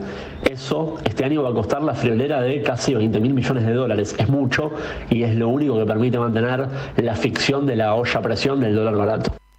Bueno, y eso es con respecto al dólar, pero la tercera pata de lo que venimos hablando, que tiene que ver con la industria, tiene que ver con la moneda, es el consumo. El consumo no da muestras de recuperación, está en franca caída, estamos acercando a la época de las fiestas, es un momento en el que muchísimos comerciantes hacen el año, y realmente no se avisora ningún tipo de recuperación, todo lo contrario, es una caída cada vez más grande. Y aunque el gobierno muestre un número de inflación para ellos bajo, 3.5% es altísimo, la realidad es que los sueldos no alcanzan.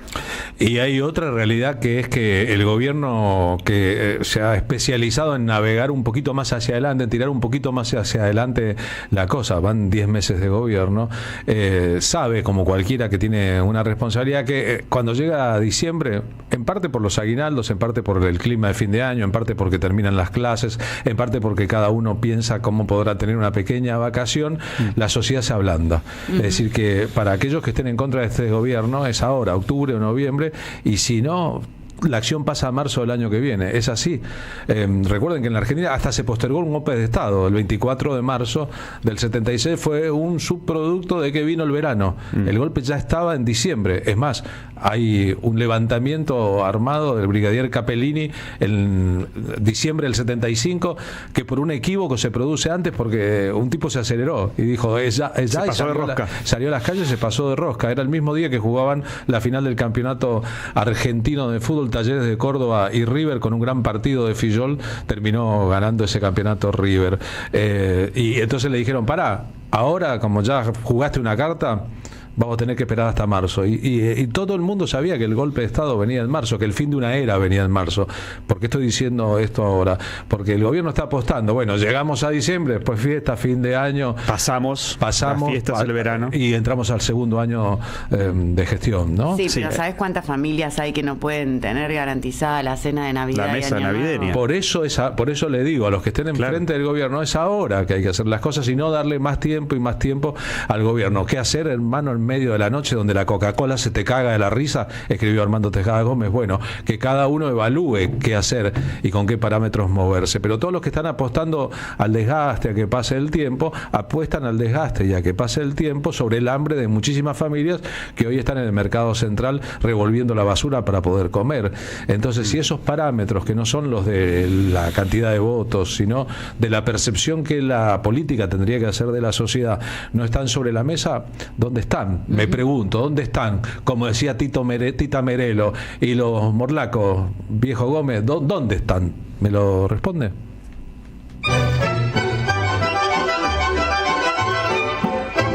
Siempre.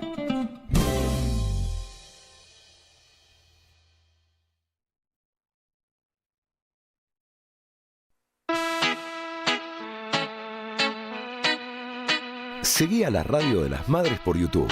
Activá las notificaciones, dale like y suscríbete a nuestro canal. Somos Radio AM530. Construimos comunidad. Buscamos la verdad siempre.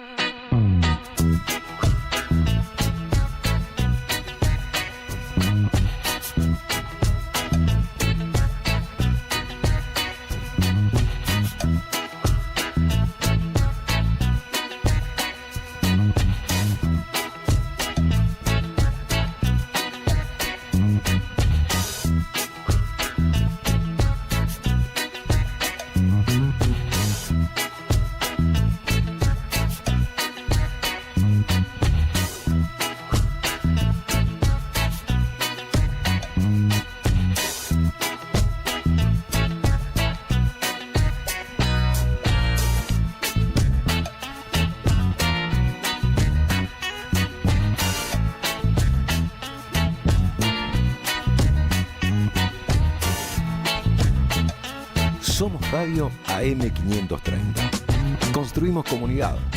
Buscamos la verdad siempre.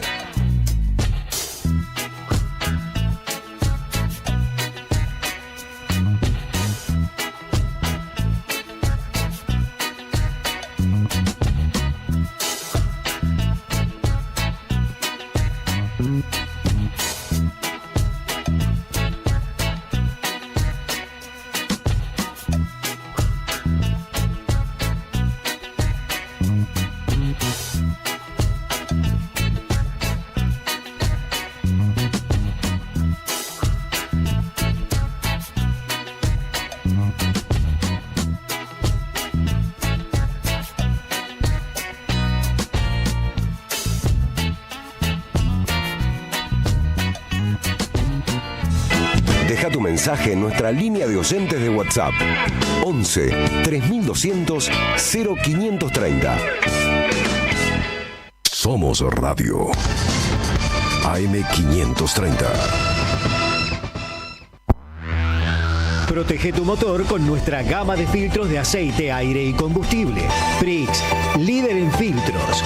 Prix, rendimiento superior. La vida y la obra de Atahualpa Yupanqui expresan de modo inigualable el misterio de la vida humana como un camino. Caminos en la noche, sendas interiores en Atahualpa Yupanqui, de Carlos Otero. Hermanitos del mundo, apaguen tarde su lámpara.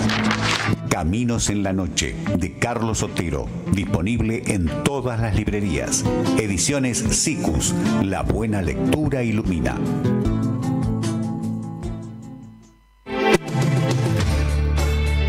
Llega la noche y AM530 enciende las luces para no perderse en el camino.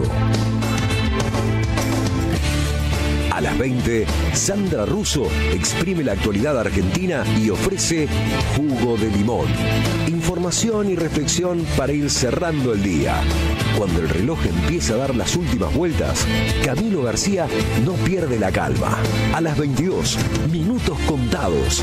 La mejor manera de bajarle la persiana a la jornada. Todo está en AM530. Somos Radio. Buscamos la verdad siempre. Auspiciaron la tarde con Carlos Polimeni. Atención, atención, tenemos que prevenir el dengue.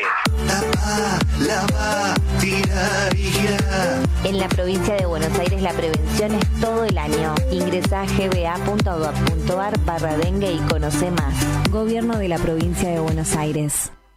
La Municipalidad de Pehuajó sigue inaugurando obras en 2023. Cierre del primer basural a cielo abierto de la provincia de Buenos Aires. Nuevo complejo ambiental. Jardín 919. Centro de Atención Temprana Dr. Ferreira. Complejo cultural. Nueva guardia del hospital. Más de nuevas 200 viviendas. Pehuajó. Gestión Pablo Javier Zurro. El destino de tus vacaciones está en Turismo Cabal. Viví los momentos que querés, con viajes armados a tu medida, con las mejores ofertas y los paquetes que buscas, con más de 35 años de experiencia. Entra en www.turismocabal.com.ar y encontrá las vacaciones que necesitas. Turismo Cabal, seguridad en viajes. Destinada a la cartera de consumo. Más información en www.turismocabal.tour.ar. Hoy estamos intentando también a través de la cultura. Queremos promover la cultura. Pero es parte del cambio cultural, ¿no? Digamos, si nosotros ganamos esa batalla cultural, más o menos, ¿cómo te podría decir? Hasta que esta batalla la podamos ganar. Cultura es la sonrisa que brilla en todos lados. No dejes que nos venzan. La batalla contra las imposiciones culturales hegemónicas la libramos todos sumándonos al Club de Oyentes de Carlos Polimeni por una mínima contribución mensual. Obtené descuentos, promociones, beneficios, participá de sorteos y regalos. Entrá al Facebook del Club de Oyentes de Carlos Polimeni y seguí los pasos. Sumá, sumate, sé parte. Juntes en la misma sintonía. Club de Oyentes de Carlos Polimeni.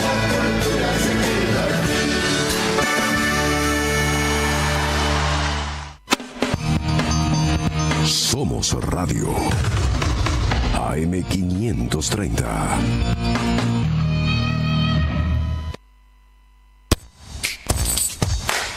La batalla no es solo política. La batalla es cultural.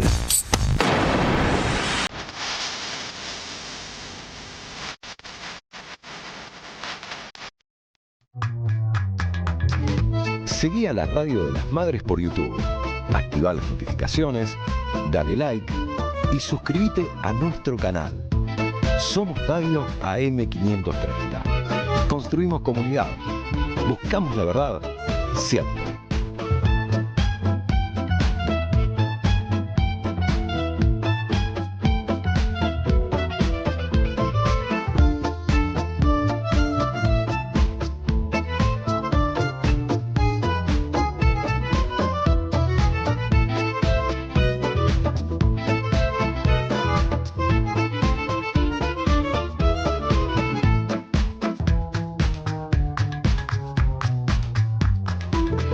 Seguí a la Radio de las Madres por YouTube. Activa las notificaciones, dale like y suscríbete a nuestro canal. Somos Radio AM530. Esta noche, el 15 de octubre de 1988, en el estadio de River, no solo revivió una canción emblemática del repertorio de Bob Marley, sino que en la gira internacional Derechos Humanos Ya, en la conclusión, una ceremonia transmitida por televisión al planeta Tierra completo, aquella consigna Derechos Humanos Ya se corporizaba en un país en que habían empezado los retrocesos de las políticas gestadas por el retorno a la democracia tras el juicio a los comandantes, pero la obediencia debida y el punto final. Este es el momento final de aquel gran concierto. 80.000 personas en el estadio de River, una transmisión televisiva nacional e internacional. Y ahí Sting, Peter Gabriel, Bruce Springsteen, Tracy Chapman, Youssou N'Dour, Charly García y León Gieco.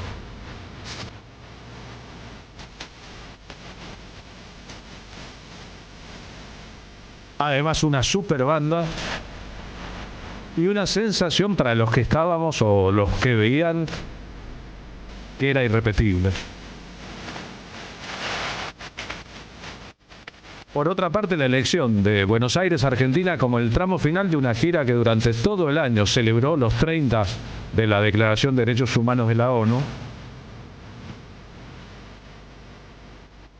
y la elección del reggae como banda de sonido del final del espectáculo. Charly García, toma el micrófono.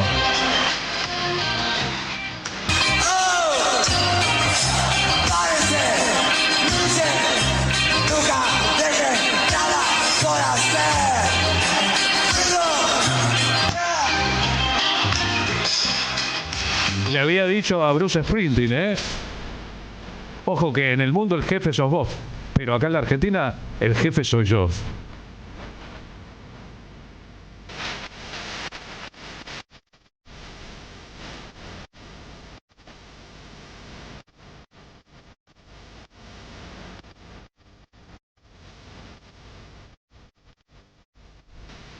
¿Recuerdan que 10 años antes la dictadura militar había gestado a través de los publicistas que trabajaban para sus afanes un eslogan que decía somos derechos humanos, los argentinos somos derechos humanos, mientras se desaparecían 30.000 personas y se secuestraban bebés?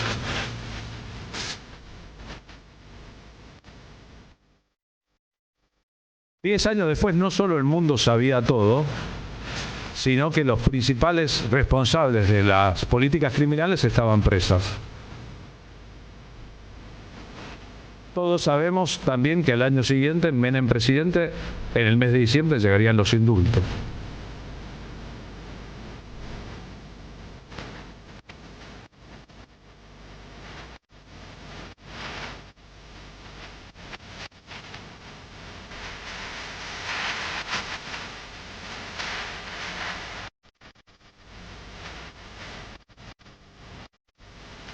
Para que todo esto sucediera como sucedió, fue fundamental la figura de Sting. Estamos compartiendo las fotos de Sting con Eve de Bonafini en una de sus muchas visitas a la Argentina.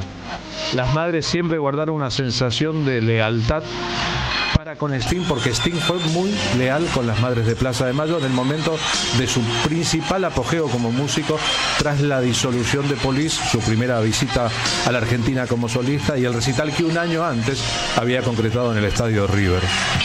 Diciembre del 87, presentación de su primer disco.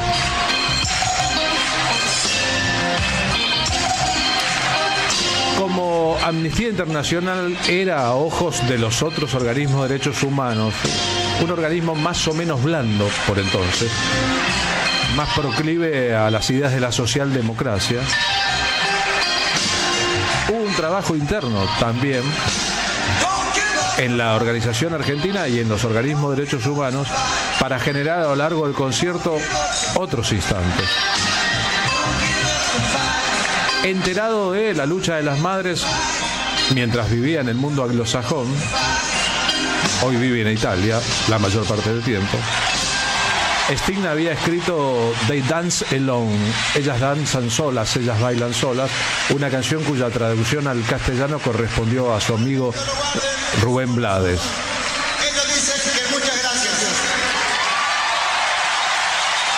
Este es el final de aquel majestuoso concierto.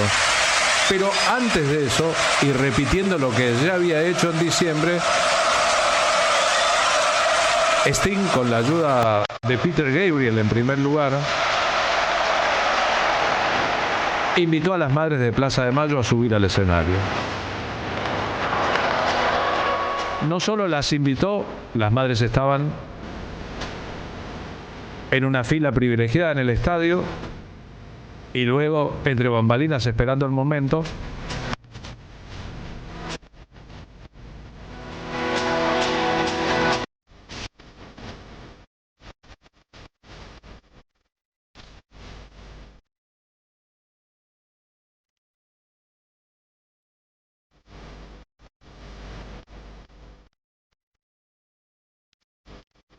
Sino que además les dedicó su participación en el espectáculo a la causa, y hablando en castellano y recordando que todavía había una dictadura en Chile.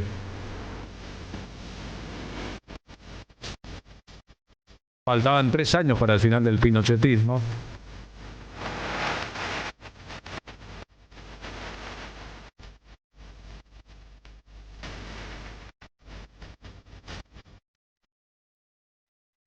Terminó uniendo la masa completa de aquella situación. Porque sobre derechos humanos hay diversidad de posturas. Y sobre qué hacer con la problemática un montón.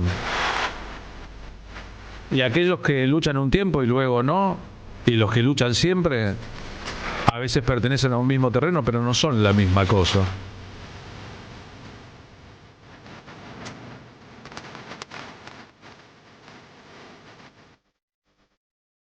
Y hay gente que vive del pico y hay gente que agarra la pala, ¿no?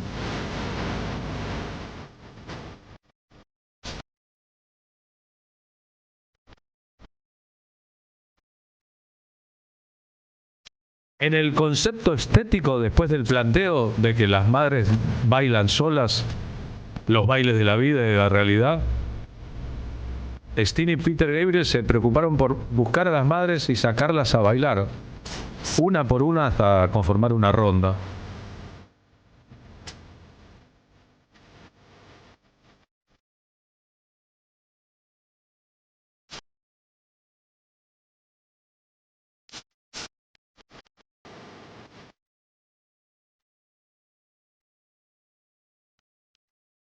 A esa altura, muchos músicos argentinos del rock y sus alrededores, que habían estado bastante ausentes de las luchas por derechos humanos, se dieron cuenta de qué lado de las cosas debían estar. Eso originó un montón de movidas, porque también Madres de Plaza de Mayo comprendió lo importante de la cercanía de músicos de vasta incidencia sobre el inconsciente colectivo de la sociedad. Vendrían las celebraciones rockeras de los aniversarios de Madres de Plaza de Mayo.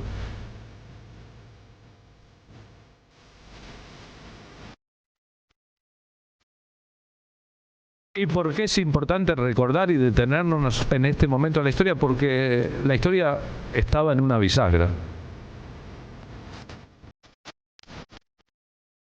Los responsables políticos de la campaña de Carlos Saúl Menem habían hecho un pacto con los militares prometiéndoles el indulto que vendría un año después. Y el gobierno de Alfonsín se había cansado de retroceder después de los levantamientos armados, de Felices Pascuas compatriotas, de la obediencia debida, tragar sapos y el punto final.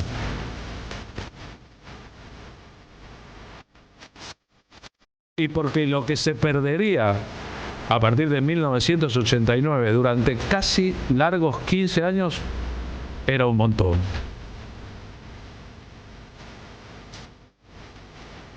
Las políticas de derechos humanos se reconstituyeron como tales durante el gobierno de Néstor Kirchner.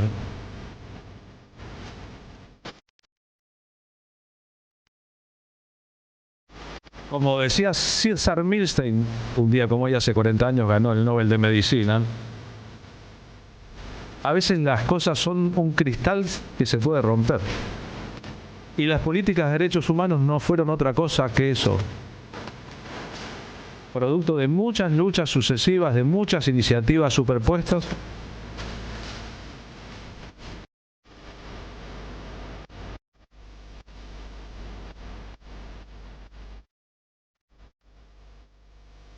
Y si se deterioran o se rompan o se quiebran como un cristal, reunir los trozos desparramados de ese gran espejo que en realidad resultan es una tarea compleja. Este jueves, una madre de Plaza de Mayo, Visitación, cumple 100 años. Va a estar en la plaza. Esas las edades a las que van llegando las madres que sobrevivieron. No solo al dolor más inmenso que se puede sufrir, sublimado en una lucha con repercusiones internacionales muy evidentes, sino también a los avances y retrocesos en las políticas. Hoy estamos en una época de clarísimo retroceso. Sin embargo, muchos años después del estreno de la canción de Bob Marley, Levántate y pelea, la canción sigue siendo importante para todos.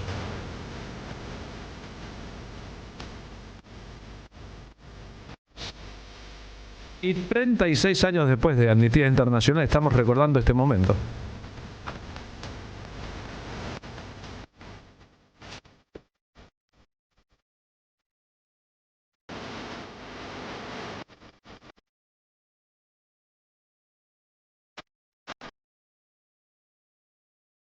Con muchísimo esfuerzo podría recordar quién era el ministro de Economía y el de Relaciones Exteriores en este momento de la vida política argentina. No me cuesta, en cambio, ningún esfuerzo recordar la belleza poética y la justicia de momentos como estos.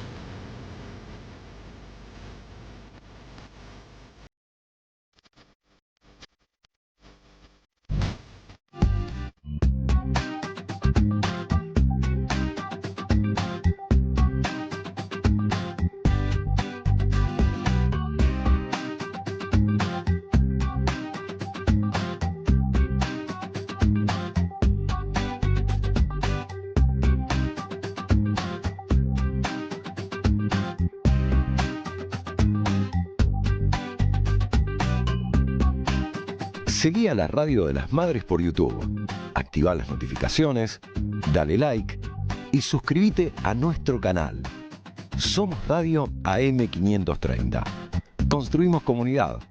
Buscamos la verdad siempre.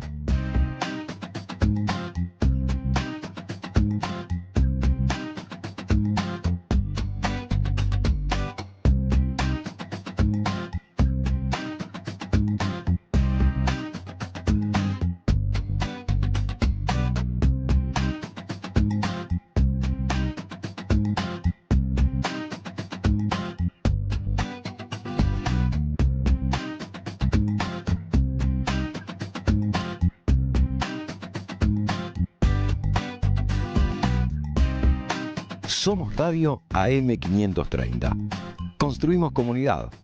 Buscamos la verdad siempre.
Seguí a la Radio de las Madres por YouTube.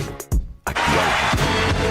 15:58, recordar, decía Eduardo Galeano, es pasar de vuelta las cosas por el corazón. Nosotros estamos despidiéndonos, Marina Glesser. ¿Está bien? ¿Su teléfono sobrevivió? Hasta mañana, se cayó.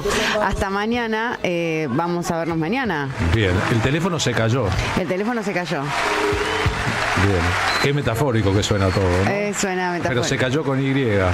Se cayó, sí, y está callado igual, el teléfono no está funcionando. Lo que pasa es que estoy trabajando a la par que vos estás editorializando nuevamente en el programa. Me preocupa un poco todo. Te quería invitar mañana 16 de octubre. Mañana todo el día. Bueno, mañana 16 de octubre vamos a estar proyectando un cine de debate acá a la vuelta en el PJ Ciudad, en San José 181. ¿Qué peli dan? Cita con Perón. Bien. Porque bueno, en estas épocas que es tan complejo definir el concepto de lealtad, y estamos en la previa del 17 de octubre, aquel 17 de octubre de 1945, ¿no? El Día de la Lealtad. Ya me tocó nacer en el 80, ese mismo día en el 80. Es sus cumpleaños entonces, pasado mañana. También, pero mañana vamos a estar en el cine de debate Cita con Perón de Jorge Gajero, con Juan Palomino, su protagonista, debatiendo esa gran película de Jorge Gajero, en donde Juan Palomino interpreta a un Perón peruano. Bien, un Perón. Gracias, Pablo Hacker. Por favor, nos vemos el jueves. Las 4 de la tarde. Ya viene que vuelvan las ideas. AM